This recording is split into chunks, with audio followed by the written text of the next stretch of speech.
Hi hello ನಮಸ್ತೆ ವೀಕ್ಷಕರೇ. ಇಂದು ಧಾರವಾಡ ಜಿಲ್ಲೆ ಧಾರವಾಡ 11ನೇ ಲೋಕಸಭಾ ಕ್ಷೇತ್ರದಲ್ಲಿ ಹಾವೇರಿ ಜಿಲ್ಲೆಯ ಶಿಗ್ಗಾಂವಿ ವಿಧಾನಸಭಾ ಕ್ಷೇತ್ರದ 83ನೇ ವಿಧಾನಸಭಾ ಕ್ಷೇತ್ರದಲ್ಲಿ ನ್ಯೂಸ್ 43 ಇಂಡಿಯಾ ತಂಡ ಭೇಟಿ ಮಾಡಿದೆ. ನ್ಯೂಸ್ 43 ಇಂಡಿಯಾ ತಂಡ ಭೇಟಿ ಮಾಡಿರ್ತಕ್ಕಂಥ ವಿಶೇಷತೆ, ಭೇಟಿ ಮಾಡಿರ್ತಕ್ಕಂಥ ಮೂಲ ಅಜೆಂಡಾ ಲೋಕಸಭೆ ಚುನಾವಣಾ ಯಾತ್ರಾ. ಹಾವೇರಿ ಜಿಲ್ಲೆಯ ಶಿಗ್ಗಾಂವಿ 83ನೇ ವಿಧಾನಸಭಾ ಕ್ಷೇತ್ರ ಧಾರವಾಡ ಲೋಕಸಭಾ ಕ್ಷೇತ್ರದಲ್ಲಿ ಸೇರ್ಪಡೆಯಾಗಿರ್ತಕ್ಕಂಥ ಈ ಒಂದು ವಿಧಾನಸಭಾ ಕ್ಷೇತ್ರ. ಈ ವಿಧಾನಸಭಾ ಕ್ಷೇತ್ರದ ಮಾಜಿ ವಿಧಾನ ಪರಿಷತ್ ಸದಸ್ಯರಾಗಿರ್ತಕ್ಕಂಥ ಮತ್ತು ಕಾಂಗ್ರೆಸ್ ಪಕ್ಷದ ನಾಮಿನೇಟ್ ಕರ್ನಾಟಕ ಗಡಿನಾಡು ಅಭಿವೃದ್ಧಿ ಪ್ರಾಧಿಕಾರದ ಅಧ್ಯಕ್ಷರವಾಗಿ ಕಾಂಗ್ರೆಸ್ ಪಕ್ಷದ ಮುಖಂಡರಾಗಿ ಕಳೆದ 2018ರಲ್ಲಿ ಕ್ಷೇತ್ರದ ಬಸವರಾಜ ಬೊಮ್ಮಾಯಿ ವಿರುದ್ಧವಾಗಿ ಟಿಕೆಟ್ ಒಬ್ಬರಿಗೆ ರಿಸರ್ವ್ ಆಗೋದ್ರಿಂದ ನಾವೇನು ಕಾರ್ಯಕರ್ತರು ಎಲ್ಲಿಗೆ ಹೋಗ್ಬೇಕಂತ ಬಂಡಾಯ ಕುಕ್ಕಿ ಎದ್ದಿರ್ತಕ್ಕಂಥ ಇದೇ ಸೋಮಣ್ಣ ಬೇವನಮಳದವರು ಅಲ್ಲಿಂದ ಕಾಂಗ್ರೆಸ್ ಪಕ್ಷಕ್ಕೆ ಬಂದು ಕಾಂಗ್ರೆಸ್ ಪಕ್ಷ ಶಿಗ್ಗಾಂವಿ ವಿಧಾನಸಭಾ ಕ್ಷೇತ್ರದಲ್ಲಿ ಗಟ್ಟಿ ಬಲಿಷ್ಠವಾಗಿ ಕಟ್ಟಿ ಬೆಳೆಸುವಲ್ಲಿ ಮತ್ತು ಅಧಿಕಾರಕ್ಕೆ ತರಬೇಕಂತೇಳಿ ಶತಾಯಗತಾಯ ಪ್ರಯತ್ನ ಮಾಡುತ್ತಾ ಇಲ್ಲಿಯವರೆಗೆ ತಲುಪಿರ್ತಕ್ಕಂಥ ಸೋಮಣ್ಣ ಬೇವನಮಳದವರು.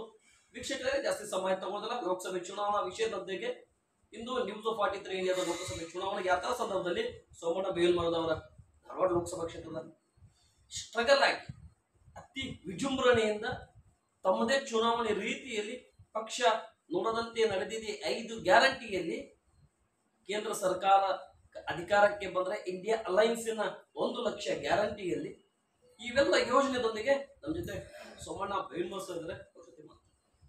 ಸರ್ ನಮಸ್ತೆ. ನ್ಯೂಸ್ 43 ಇಂಡಿಯಾಗೆ ಅವಕಾಶ ಮಾಡಿಕೊಟ್ಟಿದ್ದಕ್ಕೆ ತುಂಬ ಧನ್ಯವಾದಗಳು. ಸುಮಾರು ಹೆಚ್ಚು ಕಡಿಮೆ 2-3 ತಿಂಗಳಿಂದ ಪ್ರಯತ್ನ ಪಡ್ತಾ ಇದ್ದೆ. ಆ ಸೌಭಾಗ್ಯ ನಿಮ್ಮ ಜೊತೆ ಕೂಡುವಂತ ಇವತ್ತು ನನಗೆ ಸಿಕ್ತು. ನನ್ನ ಮೊದಲನೇ ಪ್ರಶ್ನೆ ಹೋಗೋಕ್ಕಿಂತ ಮುಂಚೆ ಲೋಕಸಭೆ ಬಗ್ಗೆ ಕೆಲವೊಂದಿಷ್ಟು ನಿಮ್ಮ ರಾಜಕೀಯ ಬಗ್ಗೆ ಮತ್ತು ನನಗೆ ಆಸಕ್ತಿ ಇದೆ ನಿಮ್ಮ ಬಗ್ಗೆ ಕೇಳಬೇಕು, ತಿಳ್ಕೋಬೇಕು ಅಂತೇಳಿ ಸ್ವಲ್ಪ ಕೆಲವು ಸಮಯದಲ್ಲಿ ನೀವು ಬಂದಿರತಕ್ಕಂಥ ಹಾದಿ ವಿಧಾನಸಭೆ ಪರಿಷತ್ನ ಸದಸ್ಯರು, ಅಲ್ಲಿನ ರಾಜೀನಾಮೆ ಕೊಟ್ರಿ, ವಿಧಾನಸಭೆ ಚುನಾವಣೆಯಲ್ಲಿ ಬಂಡಾಯವಾಗಿದ್ರಿ, ಮತ್ತೆ ಕಾಂಗ್ರೆಸ್ ಸೇರ್ಪಡೆಯಾದ್ರಿ, ಗಡಿನಾಡು ಪ್ರಾಧಿಕಾರದ ಅಧ್ಯಕ್ಷರು. ಹೇಗೆ ಸರ್ ಇದು? ನಾನು ನನ್ನ ಚುನಾವಣೆಗಿನ ಪೂರ್ವದಲ್ಲಿ ಒಬ್ಬ ಕಾರ್ಯಕರ್ತನಾಗಿ ಪಕ್ಷಕ್ಕೆ ಇದ್ದೆ. ಹಲವಾರು ಸಂದರ್ಭದಲ್ಲಿ ಸಾಮಾಜಿಕವಾಗಿ ಎಲ್ಲೇ ಒಂದು ಕಡೆ ಮತದಾರರಿಗೆ ತೊಂದರೆ ಆಗ್ತಾ ಇದೆ ಅನ್ನೋದು ಗೊತ್ತಾಗಿ ಹೋರಾಟಕ್ಕೆ ಇಳಿದು ಹಲವಾರು ಹೋರಾಟಗಳನ್ನು ಮಾಡಿ, ಅದು ಸ್ಕೂಲ್ ಕಾಲೇಜಿನ ಸಲುವಾಗಿ ಇರ್ಬೋದು, ರೈತರ ಪರವಾದಂಥ ಹೋರಾಟ ಇರ್ಬೋದು, ಬಡವರ ಪರವಾಗಿ ಎಲ್ಲೇ ಒಂದು ಕಡೆ ನ್ಯಾಯ ಸಿಗಲಿಲ್ಲ ಅನ್ನೋದ್ರ ಸಲುವಾಗಿ ಆರಿಸಿರುವಂಥ ಚುನಾಯಿತ ಪ್ರತಿನಿಧಿಗಳ ತಮ್ಮ ಜವಾಬ್ದಾರಿ ಏನು ಅನ್ನೋದನ್ನು ಒಂದು ಕಡೆ ಲಕ್ಷ್ಯ ಕೊಡದೇ ಇರತಕ್ಕಂಥದ್ದು, ಹಲವಾರು ಸಂದರ್ಭದಲ್ಲಿ ಅನ್ಯಾಯವಾಗುವುದನ್ನು ನೋಡಿ ನಾನು ರಾಜಕಾರಣಕ್ಕೆ ಸಾಮಾನ್ಯ ಕಾರ್ಯಕರ್ತನಾಗಿ ಧುಮುಕಿದ ನಂತರ ನಾನು ರಾಷ್ಟ್ರೀಯ ಪಕ್ಷದ ಅಧ್ಯಕ್ಷನಾಗಿ, ತಾಲೂಕು ಅಧ್ಯಕ್ಷನಾಗಿ, ಜಿಲ್ಲೆಯ 4 ಬಾರಿ ಅಧ್ಯಕ್ಷನಾಗಿ, ರಾಜ್ಯ ಪ್ರಧಾನ ಕಾರ್ಯದರ್ಶಿಯಾಗಿ 2004ರ ಚುನಾವಣೆಯಲ್ಲಿ ವಿಧಾನಸಭೆಗೆ ಸ್ಪರ್ಧಿಸಿ ಸೋತು ನಂತರದ ದಿನಗಳಲ್ಲಿ ವಿಧಾನ ಪರಿಷತ್ತಿಗೆ ನಾನು ಆಯ್ಕೆ ಮಾಡಿದೆ. ಇದಕ್ಕಿಂತ ಪೂರ್ವದಿಂದಲೂ ಮತ್ತು ಇವತ್ತಿನವರೆಗೂ ಸಹ ರಾಜಕೀಯದಲ್ಲಿ ಸಕ್ರಿಯವಾಗಿ ಎಲ್ಲಿ ಅನ್ಯಾಯ ಆಗ್ತತಿ ಅಲ್ಲಿ ಧ್ವನಿ ಎತ್ತುವಂಥ ಕೆಲಸವನ್ನು ನಾನು ಬಹಳ ಪ್ರಾಮಾಣಿಕವಾಗಿ ಮಾಡ್ತಾ ಇದ್ದೆ. ಸರಿ ಸರ್, ವಿಧಾನ ಪರಿಷತ್ ಸ್ಥಾನಕ್ಕೆ ರಾಜೀನಾಮೆ ಯಾಕೆ ಕೊಟ್ಟು ಬಂಡಾಯವಾಗಿ ಯಾಕೆ ಎದ್ರಿ? ಕಾಂಗ್ರೆಸ್ ಪಕ್ಷ ಹೇಗೆ ಸೇರ್ಪಡೆ ಆಗ್ತದೆ? 2004ರ ಚುನಾವಣೆಯಲ್ಲಿ ನಾನು ಸ್ಪರ್ಧೆ ಮಾಡಿದಾಗ ಸೋತೆ. ಅವತ್ತು 2004ರ ಚುನಾವಣೆಯ ನಂತರ ಸೋತ ನಂತರ ಮರುದಿನದಿಂದಲೇ ಮತ್ತೆ ಪಕ್ಷ ಸಂಘಟನೆಯೊಳಗೆ ನಾನು ಭಾಗವಹಿಸಿದ್ದೆ. 2008ರಲ್ಲಿ ಈ ಕ್ಷೇತ್ರಕ್ಕೆ ಮಾಜಿ ಮುಖ್ಯಮಂತ್ರಿಗಳಾದಂಥ ಬಸವರಾಜ ಬೊಮ್ಮಾಯಿಯವರು ಬಂದರು. ಪಾರ್ಟಿ ನಿರ್ಣಯಕ್ಕೆ ನಾವು ತಲೆಬಾಗ್ತೇಬೇಕು ಅಂತ ಹೇಳಿ ನಾನು ಅವತ್ತಿನ ಸಂದರ್ಭದಲ್ಲಿ ಇನ್ನೇನು ನಾನು ಸೋತಿದ್ದೇನೆ, ಜನ ನನಗೆ 2008ರಲ್ಲಿ ಅವಕಾಶ ಮಾಡಿಕೊಡ್ತಾರ ಅನ್ನೋಂಥ ಭರವಸೆಯ ಮೇರೆಗೆ ನಾನು 5 ವರ್ಷಗಳ ಕಾಲ ಪಕ್ಷವನ್ನು ಸಂಘಟಿಸಿದ್ದೆ. ಆ ದಿನದಲ್ಲಿ ಬಸವರಾಜ ಬೊಮ್ಮಾಯಿಯವರು ಈ ಕ್ಷೇತ್ರಕ್ಕೆ ಬಂದರು. ಅವತ್ತು ಜಗದೀಶ್ ಶೆಟ್ಟರು, ರಾಜ್ ಜೋಶಿಯವರು, ರಾಜ್ಯದ ಮಾಜಿ ಮುಖ್ಯಮಂತ್ರಿಗಳಾದಂಥ ಯಡಿಯೂರಪ್ಪನವರು, 10 ಹಲವಾರು ನಾಯಕರು ನಮ್ಮ ಪಕ್ಷದ ಎಲ್ಲರೂ ಕೂಡಿಕೊಂಡು, ಇಲ್ಲಪ್ಪ ಬಸವರಾಜ ಬೊಮ್ಮಾಯಿಯವರು ಈ ಕ್ಷೇತ್ರಕ್ಕೆ ಬರ್ತಾ ಇದ್ದಾರೆ, ಈ ತ್ಯಾಗ ಮಾಡಬೇಕು, ಪಕ್ಷಕ್ಕೆ ದುಡಿಬೇಕು, ಅವ್ರು ಆರಿಸ್ತಿರಬೇಕು ಅನ್ನೋಂಥ ಮಾತನ್ನು ಹೇಳಿದ್ರು. ಆ ಸಂದರ್ಭದಲ್ಲಿ ನಾನು ಬಹಳ ನೋವಿನಿಂದ ಹೇಳಿದೆ ನಮ್ಮೆಲ್ಲ ನಾಯಕರಿಗೆ, ಇಲ್ಲ ಇಲ್ಲೇ ಒಂದು ಕಡೆ 2008ರ ಚುನಾವಣೆ ನನಗೆ ಅನುಕೂಲ ಆಗ್ತೈತಿ, ಹಳ್ಳಿಗಳಲ್ಲಿ ಜನ ಸೇರ್ತಾ ಇದ್ದಾರೆ, ನನಗೆ ಈ ಬಾರಿ ಟಿಕೆಟ್ ಕೊಡ್ರಿ ಅನ್ನೋಂಥ ಮಾತನ್ನು ಹೇಳಿದಾಗ ಸನ್ಮಾನ್ಯ ಅನಂತಕುಮಾರ್ ಸಾಹೇಬರು, ದಿವಂಗತ ಅನಂತಕುಮಾರ್ ಸಾಹೇಬರು, ಇಲ್ಲ ಸೋಮಣ್ಣ ನೀನು ಇರು, ಸಮಾಧಾನದಿಂದ ಇರು, ಇಷ್ಟು ಪಾರ್ಟಿ ಕಟ್ಟಿರಿ, ಪಾರ್ಟಿ ಅಂದರೆ ತಂದೆ ತಾಯಿ ಅಂತ ನೀವು ತಿಳ್ಕೊಂಡು ಪಕ್ಷ ಕಟ್ಟಿದವನು. ಶಿಗ್ಗಾಂವ್ ಸವಣೂರಲ್ಲಿ ಕಾಂಗ್ರೆಸ್ ಪಾರ್ಟಿ ಇದೆ, ಕಾಂಗ್ರೆಸ್ ಪಾರ್ಟಿ ಅಲ್ಲಿ ಬೇರೂರು ಇದೆ, ನೀವು ಪಾರ್ಟಿ ಕಟ್ಟಿದೆ, ಈ ಬಾರಿ 100ಕ್ಕೆ 100ರಷ್ಟು ಗೆದ್ದಿತೈತಿ, ಆದರೂ ನಿನಗೆ ನಾವು ವಂಚನೆಯನ್ನು ಮಾಡ್ತಾ ಇದ್ದೇವೆ, ಪಕ್ಷದ ಹಿತದೃಷ್ಟಿಯಿಂದ ಅಧಿಕಾರಕ್ಕೆ ಕೊಡಬೇಕು, ನೀನೇನು ಕನಸ್ಕೊಂಡಿಲ್ಲ, ಎಲ್ಲಿ ಅನ್ಯಾಯ ಆಗ್ತೈತಿ ಅದನ್ನ ಹೋಗಲಾಡಿಸ್ಬೇಕು ಅನ್ನೋದ್ರಲ್ಲಿ ಜೊತೆಗೂಡಿಸ್ಲಿಕ್ಕೆ ಒಂದ್ಸಲ ನೀವು ತ್ಯಾಗ ಮಾಡಬೇಕು, ಮುಂದಿನ ದಿನಗಳಲ್ಲಿ ನಿನಗೆ ನಾವು ಅನುಕೂಲ ಮಾಡಿಕೊಡ್ತೇವೆ ಅನ್ನೋ ಮಾತನ್ನ ಹೇಳಿದ್ರು. ಆ ಸಂದರ್ಭದಲ್ಲಿ ಬಸವರಾಜ ಬೊಮ್ಮಾಯಿಯವರು ಬಂದಾಗ ನನಗೊಂದು ಮಾತು ಕೊಟ್ಟಿದ್ರು ಬಸವರಾಜ ಬೊಮ್ಮಾಯಿ, ಇಲ್ಲ ಸೋಮಣ್ಣವರೇ, ನೀವು ನಮ್ಮ ತಮ್ಮ ಇದ್ದಂಗೆ, ಅಣ್ಣ ತಮ್ಮ ಹಿಡ್ಕೊಳ್ಳೋದು ಅಷ್ಟೇ ಅಲ್ಲ, ನೀವೆಲ್ಲ ಇಲ್ಲೆಲ್ಲ ರೆಡಿ ಮಾಡಿಟ್ಟಿರಿ, ಊಟಕ್ಕೆ ತಟ್ಟೆ ಅದ, ಆ ತಟ್ಟೆ ಕೈಯಿಂದ ಬಾಯಿಗೆ ಹೋಗೋದ ತುತ್ತನ್ನು ನಾನು ಕಸ್ಕೊಂಡಿದ್ದೀನಿ, ನಿಮ್ಗೆ 1 ಅಥವಾ 2 ಚುನಾವಣೆ ಮಾಡಿ ನಾನು ಬಿಟ್ಟು ಕೊಟ್ಟು ಹೋಗ್ತೇನೆ ಅಂತ ಹೇಳಿ ಅವರ ಮನೆದೇವರು ಎಲ್ಲಮ್ಮ ಸೌದತ್ತಿ ಎಲ್ಲಮ್ಮ ಹಣಿ ಮಾಡಿದ್ರು. ಅವರ ಮಾತೋಶ್ರೀ, ಅವರ ತಾಯಿ ಗಂಗಮ್ಮ ಅವರ ಹೆಸರಲ್ಲಿ ಹಣಿ ಮಾಡಿದ್ರು. ಆಣೆ ಮುಂದಿನ ದಿನಗಳಲ್ಲಿ ಆಣೆ ಹೋಗಿ ಕಣ್ಯಾಣೆ ಏನೋ ಅಂತಲ್ಲ ಹಂಗಾತು. ಅವಾಗ ನಾನು 2008ರಲ್ಲಿ ಅವ್ರಿಗೆ ಪಕ್ಷಕ್ಕೆ, ನಾನು ಅವ್ರಿಗೆ ಅಂತ ಹೇಳೋದಿಲ್ಲ, ಪಕ್ಷದ ಯಾರೇ ಒಬ್ಬರು ನಿಂತರೂ ಪಕ್ಷದ ನಿಷ್ಠಾವಂತ ಕಾರ್ಯಕರ್ತನಾಗಿ ಶಿಗ್ಗಾಂವ್ ಸವಣೂರು ವಿಧಾನಸಭಾ ಕ್ಷೇತ್ರದಲ್ಲಿ ಅವರಿಗೆ ಆರಿಸ್ತಕ್ಕಂಥ ಕೆಲಸವನ್ನು ಮಾಡಿದೆ.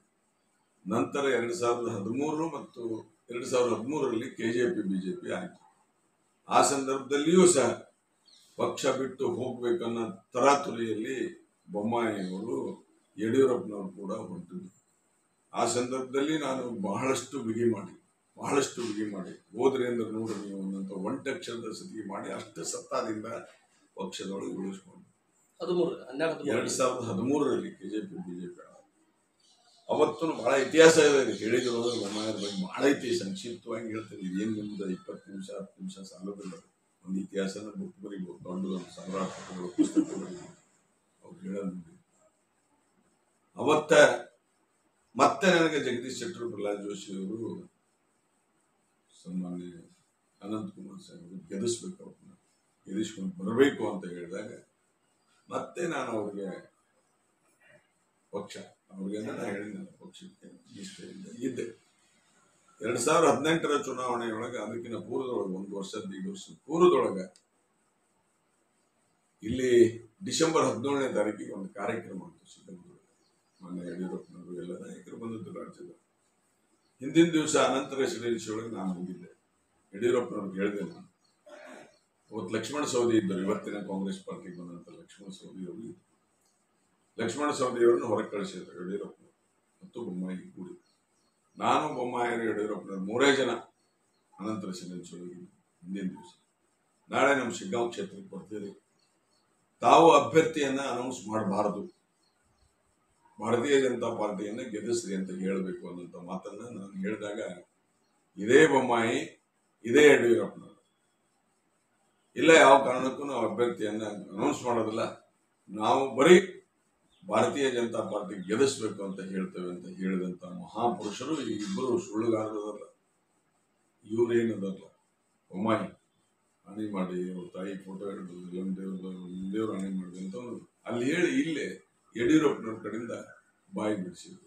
ಬಸವರಾಜ ಬೊಮ್ಮಾಯಿಯವ್ರನ್ನ 25,000 ಮತಗಳ ಅಂತರದಲ್ಲಿ ಗೆಲ್ಲಿಸಿ ತರಬೇಕು ಅನ್ನಂತದ್ದು ಹೇಳಿದಾಗ ನಾನು ಆಗನ ಗೆದ್ದು ಹೋಗುವಾಗ ಈ ಜಗದೀಶ್ ಶೆಟ್ಟರ್ ಇದ್ರು, ಪ್ರಹ್ಲಾದ್ ಜೋಶಿ ಅವರು ಇದ್ರು, ಅವತ್ತಿನ ಈಶ್ವರಪ್ಪ ಇದ್ರು, ಇವತ್ತೇನು ಪಕ್ಷೇತರ ಬಂಡಾಯ ಅಭ್ಯರ್ಥಿ ಈಶ್ವರಪ್ಪನವರು ಇದ್ರು.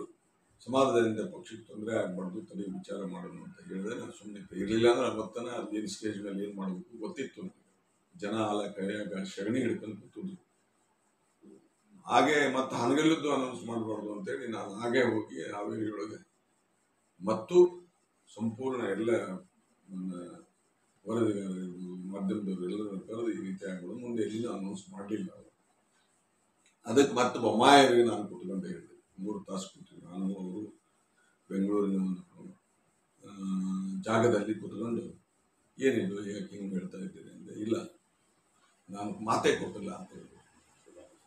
ಮಾತೇ ಕೊಟ್ಟಿಲ್ಲ, ಸುಳ್ಳು, ಸರಿ ಹಂಗ ಮಾತು ಕೊಟ್ಟಿಲ್ಲ ಅಂದ್ರೆ ನಿನ್ನಂತ ಸುಳ್ಳುಗಾರ ನಂತರ ಇರಬಾರ್ದು ಅಂತ ಹೇಳಿ ಭಾರತೀಯ ಜನತಾ ಪಾರ್ಟಿ ಎಮ್ಮೆಲ್ಸಿಗೆ ರಾಜೀನಾಮೆ ಕೊಟ್ಟು ಹೊರಗೆ ಬಂದು 2 ಓಟ್ ಬೀಳಿ ನಂದು ನಾನು ಹೇಳ್ತಿದ್ದು ನಾನು ಇನ್ನು ವಿರುದ್ಧ ಎಲೆಕ್ಷನ್ ಮಾಡ್ತೇನೆ ಅಂತೇಳಿ ಬಂದೆ. ಬಂದಾಗ ಅವರು ಅಲ್ಲಿ ಯಾವುದು ಕರಡಿಗೆ ಇರುವ ದೇವ್ರುಡಿಯೊಳಗೆ ಗಂಟೆ ಹೊಡೆದು ಅವೆಲ್ಲ ನೋಡಿರ್ಬೇಕು. ಗಂಟೆ ಹೊಡೆದು ನಾನು ಹೇಳೇ ಇಲ್ಲ ಅಂತೇಳಿ ದೇವರು ತಾತ್ವಿಕ ಸುಖಕ್ಕಾಗಿ ಏನಾದರೂ ಮಾಡ್ತಾರೆ ಇಂಥವರೆಲ್ಲ ನೀಚ ರಾಜಕಾರಣಿಗಳು. ತಮಗೆ ಅನುಕೂಲ ಆದಾಗ ರಾಜಕಾರಣ ಮಾಡ್ತಕ್ಕಂಥವ್ರು ಈ ರೀತಿ ಮಾಡ್ತಾರೆ. ಅದಕ್ಕೆ ಇವತ್ತ ನಾನು ಸಂಪೂರ್ಣವಾಗಿ ಭಾರತೀಯ ಜನತಾ ಪಾರ್ಟಿಗೆ ರಾಜೀನಾಮೆಯನ್ನು ಕೊಟ್ಟು, ನನ್ನ ಸದಸ್ಯತ್ವಕ್ಕೆ ರಾಜೀನಾಮೆಯನ್ನು ಕೊಟ್ಟು ಮತ್ತು MLCಗೆ ರಾಜೀನಾಮೆಯನ್ನು ಕೊಟ್ಟು 10 ಹಲವಾರು ಹುದ್ದೆಗಳಲ್ಲಿ ಇದ್ದೆ. ನಾನು ಪಕ್ಷ ನಾನು ದುಡಿದಿದ್ದೆ, ಕಷ್ಟಪಟ್ಟು ದುಡಿದೆ. ಇಲ್ಲಿ ಏನೂ ಇಲ್ಲದಂಥ ಪಕ್ಷವನ್ನ ಅಧಿಕಾರಕ್ಕೆ ತರಲಿಕ್ಕೆ ನಾನು ಒಬ್ಬ ಹೆಮ್ಮೆಯಿಂದ ಹೇಳ್ತಕ್ಕಂಥ ಒಬ್ಬ ಸಾಮಾನ್ಯ ಕಾರ್ಯಕರ್ತ. ಅದು ಹಾವೇರಿ ಜಿಲ್ಲೆಗಳಿಗಿರ್ಬೋದು, ಶಿಗ್ಗಾಂವಿ ವಿಧಾನಸಭಾ ಕ್ಷೇತ್ರಗಳಿಗಿರ್ಬೋದು, ಇಡೀ ರಾಜ್ಯಾದ್ಯಂತ ರಾಜ್ಯ ಪ್ರಧಾನ ಕಾರ್ಯದರ್ಶಿಯಾಗಿ ನಾನು ಅಡ್ಡಾಡಿದಂಥ. ಅದ್ರ ಜೊತೆಗೆ ಕರ್ನಾಟಕದಲ್ಲಿ ಮೆಂಬರ್ಶಿಪ್ ಮಾಡುವಾಗ, ಭಾರತೀಯ ಜನತಾ ಪಾರ್ಟಿ ಮೆಂಬರ್ಶಿಪ್ ಮಾಡುವಾಗ ಕರ್ನಾಟಕದ ಪ್ರಮುಖ ಪಾತ್ರವನ್ನು ನಾನು ವಹಿಸಿದೆ. ಕರ್ನಾಟಕದ ಇನ್ಚಾರ್ಜ್ ಇದ್ದೆ ನಾನು. ಈಗಿನ ಹೋಮ್ ಮಿನಿಸ್ಟರ್ ಅಮಿತ್ ಶಾ ಅವರು ಬಂದು ಇದು 75 ಲಕ್ಷ ಮಾಡಬೇಕು ಅಂತ ಹೇಳಿದಾಗ ಆಯಿತು ಅಂತ ಒಪ್ಪಿಕೊಂಡು ನಾನು ಮತ್ತು ನನ್ನ ಇಬ್ಬರು ಸಿದ್ದರಾಜ್ ಅಂತೇಳಿ ಅವರು ಕೊಡಗಿನ ಒಬ್ಬ ಮಹಿಳೆ, ಅವ್ರ ಹೆಸರು ನನಗೆ ನೆನಪಿಲ್ಲ, ಅವರು ಕೂಡಿಕೊಂಡು 3 ಜನರು ಕೆಲಸ ಕಾರ್ಯಗಳನ್ನು ಮಾಡಿದ್ವಿ. 75 ರೀಚ್ ಆದ ಬಿಟ್ಲೆ 75 ಲಕ್ಷ ರೀಚ್ ಆದ ಬಿಟ್ಲೆ ಮತ್ತೆ ಅಮಿತ್ ಶಾ ಬಂದು ಮೀಟಿಂಗ್ ಮಾಡಿ, ಇಲ್ಲ ಈ ಸಲ ಭಾರತೀಯ ಜನತಾ ಪಾರ್ಟಿ ಪರವಾಗಿದೆ, 1 ಕೋಟಿ ಮಾಡಬೇಕು ಮೆಂಬರ್ಶಿಪ್ ಅಂತ ಹೇಳಿ. 1 ಕೋಟಿ ಮಾಡಿದ್ರೆ ನಾನೇ ಬಂದು ನಿಮ್ಗೆ ಸನ್ಮಾನ ಮಾಡಿಕೊಂಡು ಹೋಗ್ತೇನೆ. ಅದೇ ರೀತಿ 1,10,00,000 ಸದಸ್ಯತ್ವವನ್ನು ನನ್ನ ನೇತೃತ್ವದಲ್ಲಿ ನಮ್ಮ ಎಲ್ಲರ ಸಹಕಾರದಲ್ಲಿ ಆ ರೀತಿನೇ ಅಮಿತ್ ಶಾ ಅವರು ಬೆಂಗಳೂರಿಗೆ ಬಂದು ಸನ್ಮಾನ ಮಾಡಿದ್ರು. ಮುಂದಿನ ದಿನಗಳಲ್ಲಿ ಭಾರತೀಯ ಜನತಾ ಪಾರ್ಟಿಯೊಳಗೂ ರೊಕ್ಕ ಕೊಂದಾಡಕತ್ತು, ಬೊಮ್ಮಾಯಿಯವ್ರ ದುಡ್ಡು ಅವ್ರಿಗೆ ಕೆಲಸ ಮಾಡಿದ್ರು. ನಾವು ಪಾರ್ಟಿಯಿಂದ ಹೊರಗೆ ಬಂದು ಎಲೆಕ್ಷನ್ ಮಾಡಿ ಸುಮ್ಮನೆ ಮನೆಯಲ್ಲಿ ಕೂತಿದ್ದೆ. ಕೂತಾಗ ನನ್ನ ಜಿಲ್ಲೆಯ ಎಲ್ಲ ನಾಯಕರು, ಕಾಂಗ್ರೆಸ್ ಪಕ್ಷದ ಕೊಳವಾಡ ಇರ್ಬೋದು, ಶಿವಣ್ಣವ್ರು ಇರ್ಬೋದು, ಮಾನೆಯವರು ಇರ್ಬೋದು, ರುದ್ರಪ್ಪ ಲಮಾಣಿ ಇರ್ಬೋದು, ಜಿಲ್ಲಾ ಅಧ್ಯಕ್ಷರು ಹಿರೇಮಠರು ಇರ್ಬೋದು, ಇವರೆಲ್ಲರೂ ಕೂಡಿಕೊಂಡು ನಮ್ಮ ಮನೆಗೆ ಬಂದರು. MB ಪಾಟೀಲ್ ಫೋನ್ ಮಾಡಿದ್ರು, ಲಕ್ಷ್ಮೀ ಹೆಬ್ಬಾಳ್ಕರ್ ಅವರು ಫೋನ್ ಮಾಡಿದ್ರು, ಕಿಟ್ನಾಳ್ ಅವರು ಫೋನ್ ಮಾಡಿದ್ರು, ಗೋವಿಂದರಾಜ್ ಅವರು ಫೋನ್ ಮಾಡಿದ್ರು, ಬಹಳಷ್ಟು ಜನ, ಭೈರತಿ ಅವರು ಫೋನ್ ಮಾಡಿದ್ರು, ಕೃಷ್ಣ ಬೈರೇಗೌಡರು ಫೋನ್ ಮಾಡಿದ್ರು, ನೀವು ಬರಬೇಕು ನಮ್ಮ ಪಾರ್ಟಿಗೆ, ನೀವು ಬಂದ್ರಿ ಅಂದ್ರೆ ಬಹಳ ಅನುಕೂಲ ಆಗ್ತೈತಿ ಅಂತ ಹೇಳಿದಾಗ, ಆಮೇಲೆ ಒಂದ್ಸಲ ಹುಬ್ಬಳ್ಳಿಗೆ ಬಂದಾಗ DK ಶಿವಕುಮಾರ್ ಸ್ವಾಮಿ ಅವರು ಸೋಮಣ್ಣವ್ರ ಮನೆಗೆ ಹೋಗೋಣ ಅಂತ ಕೇಳಿದಂತ, ಬೇಡ ಅದೇನು ಬರೋದು ಬೇಡ, ನಾನೇ ಸ್ವತಃ ಭೇಟಿ ಆಗ್ತೀನಿ ಅಂತೇಳಿ ಸೌಜನ್ಯಕ್ಕೆ ನಾನು ಬೆಂಗಳೂರಿನಲ್ಲಿ ಹೋದಾಗ ಭೇಟಿಯಾದೆ. ಎಲ್ಲರೂ ಕರ್ಕೊಂಡು ಹೋಗೋದು ಭೇಟಿಯಾದೆ. ಹಿಂಗ ಸರಿ ನಾನು ವಿಚಾರ ಮಾಡಿ ಹೇಳ್ತೇನೆ ಅಂದಾಗ ಸನ್ಮಾನ್ಯ ಸಿದ್ದರಾಮಯ್ಯನವರು 2.5 ತಾಸು ನಮ್ಮನ್ನ ಎಲ್ಲ ಜಿಲ್ಲೆಯ ನಾಯಕರು ಇನ್ಕ್ಲೂಡಿಂಗ್ CM ಇಬ್ರಾಹಿಂ ಇದ್ರು, ಜಮೀರ್ ಅಹಮದ್ ಅವರು ಇದ್ರು, ಎಲ್ಲರೂ ಕೂಡ್ಕೊಂಡಾಗ ಸೋಮಣ್ಣ ಬೆಂಗಳೂರು ಪಾರ್ಟಿ ಸೇರಿ ಲಿಂಗಾಯತರಿದ್ದೀರಿ, ಒಳ್ಳೆ ಪಂಚಮಶಾಲಿದ್ದೀರಿ, ವಾಗ್ಮಿಗಳಿದ್ದೀರಿ, ಮತ್ತು ಅನುಭವ ಐತಿ, ಪಾರ್ಟಿ ಕಟ್ಟಿರ್ತಾರೆ, ಬರ್ರಿ ನಿಮಗೆ ನಾನು 100ಕ್ಕೆ 100 ಈ ಬಾರಿ ಅಲ್ಪಸಂಖ್ಯಾತರಿಗೆ ಶಿಗ್ಗಾಂವಿ ವಿಧಾನಸಭಾ ಕ್ಷೇತ್ರದಲ್ಲಿ ಕೊಡೋದಿಲ್ಲ, ನಿಮಗೇ ಕೊಡ್ತೇನೆ ಅಂತೇಳಿ ಎಲ್ಲರ ಸಮಕ್ಷಮ ಹೇಳಿ ಪಾರ್ಟಿ ಸೇರಿಸ್ಕೊಂಡ್ರು. ಎಲ್ಲ ಒಂದ್ ಕಡೆ ದಿನಗಳು ಕಳೆದಂತೆ ಪಕ್ಷದೊಳಗ ಕಾರಣಾಂತರಗಳಿಂದ ಏನು ಸಾಮಾಜಿಕ ನ್ಯಾಯದ ಅಡಿಯಲ್ಲಿ ಮತ್ತೆ ಅಲ್ಪಸಂಖ್ಯಾತರಿಗೆ ಕೊಡಬೇಕಂತ ಬಂದಾಗ ನನ್ನನ್ನ ರಾಷ್ಟ್ರೀಯ ಪ್ರಧಾನ ಕಾರ್ಯದರ್ಶಿಗಳಾದಂಥ ಕಾಂಗ್ರೆಸ್ಸಿನ ಪ್ರಧಾನ ಕಾರ್ಯದರ್ಶಿ ಸುರ್ಜೇವಾಲಾ ಸಾಹೇಬರು ನನ್ನ ನೇರವಾಗಿ ಮಾತನಾಡಿದರು. ವಿಶೇಷವಾಗಿ ಮುತುವರ್ಜಿ ವಹಿಸಿದಂತ ನಮ್ಮ ಜಿಲ್ಲೆಯ ಎಲ್ಲ ನಾಯಕರು ಹಾಗೂ ಸಲೀಂ ಅಹ್ಮದ್ ಸಾಹೇಬ್, ಇಲ್ಲ ಈ ರೀತಿ ಆಗಿದೆ ಸೋಮಣ್ಣ, ನೀವು ಪಕ್ಷಕ್ಕೆ ತ್ಯಾಗ ಮಾಡಬೇಕಾಗ್ತದೆ ಅನ್ನೋ ಮಾತನ್ನು ಹೇಳಿದಾಗ, ಸರಿ ಪಕ್ಷ ಅಂದ್ರೆ ನಾವೆಲ್ಲ ತಂದೆ ತಾಯಿ ಅಂತ ತಿಳ್ಕೊಂಡಿದ್ದೇವೆ, ಪಕ್ಷ ಇದ್ದರೆ ಕಾರ್ಯಕರ್ತರು ಪಕ್ಷ ಅಧಿಕಾರಕ್ಕೆ ಬಂದ್ರೆ ಕಾರ್ಯಕರ್ತರು ಮತ್ತು ಏನು ನಂಬಿದಂಥವ್ರು ಎಲ್ಲರೂ ಬದುಕ್ತಾರೆ.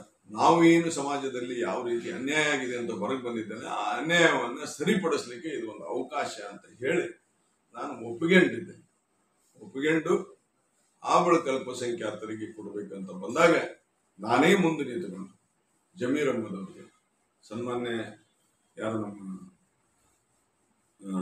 ಸಿದ್ದರಾಮಯ್ಯ ಸರ್ ಅವರಿಗೆ ಹೇಳಿದೆ, ನಾನು ಮಾನೆಯವರಿಗೆ ಹೇಳಿದೆ, ನಾನು ಇವ್ರಿಗೆ ಅಜ್ಜಂಪೀರ್ ಖಾದ್ರಿ ಅವರಿಗೆ ಕೊಟ್ಟು ಬಿಡ್ರಿ ಅಂತ ಹೇಳಿದವರು. ನಾನು ಮೊದಲಿಗೆ ಈ ಸ್ಟೇಜ್ ಮೇಲೆ ನಾನು, ಜಮೀರ್ ಅಹ್ಮದ್ ಅವರು, UB ಬಣಕಾರ್ ಅವರು ಇದ್ರು, ಅವತ್ತನ ಕೊಡ್ರಿ, ಯಾವ ಕಾಲಕ್ಕೂ ಕೊಡೋದಿಲ್ಲ ಅಂದ್ರು. ಇದೇ ಅಜ್ಜಂಪೀರ್ ಖಾದ್ರಿ ಅವರು ಇದ್ರಿಗೆ ಹೇಳಿದ್ರು ಕೊಡಂಗಿಲ್ಲ ಅಂದಾಗ ಮತ್ತೆ ನನಗೆ ಮಾತು ಕೊಡ್ರಿ ಅಂತ ಹೇಳಿದಾಗ ಕಾರಣಾಂತರಗಳಿಂದ ಸವಣೂರ್ ಅನ್ನೋರಿಗೆ ಹುಬ್ಬಳ್ಳಿಯೊಳಗೆ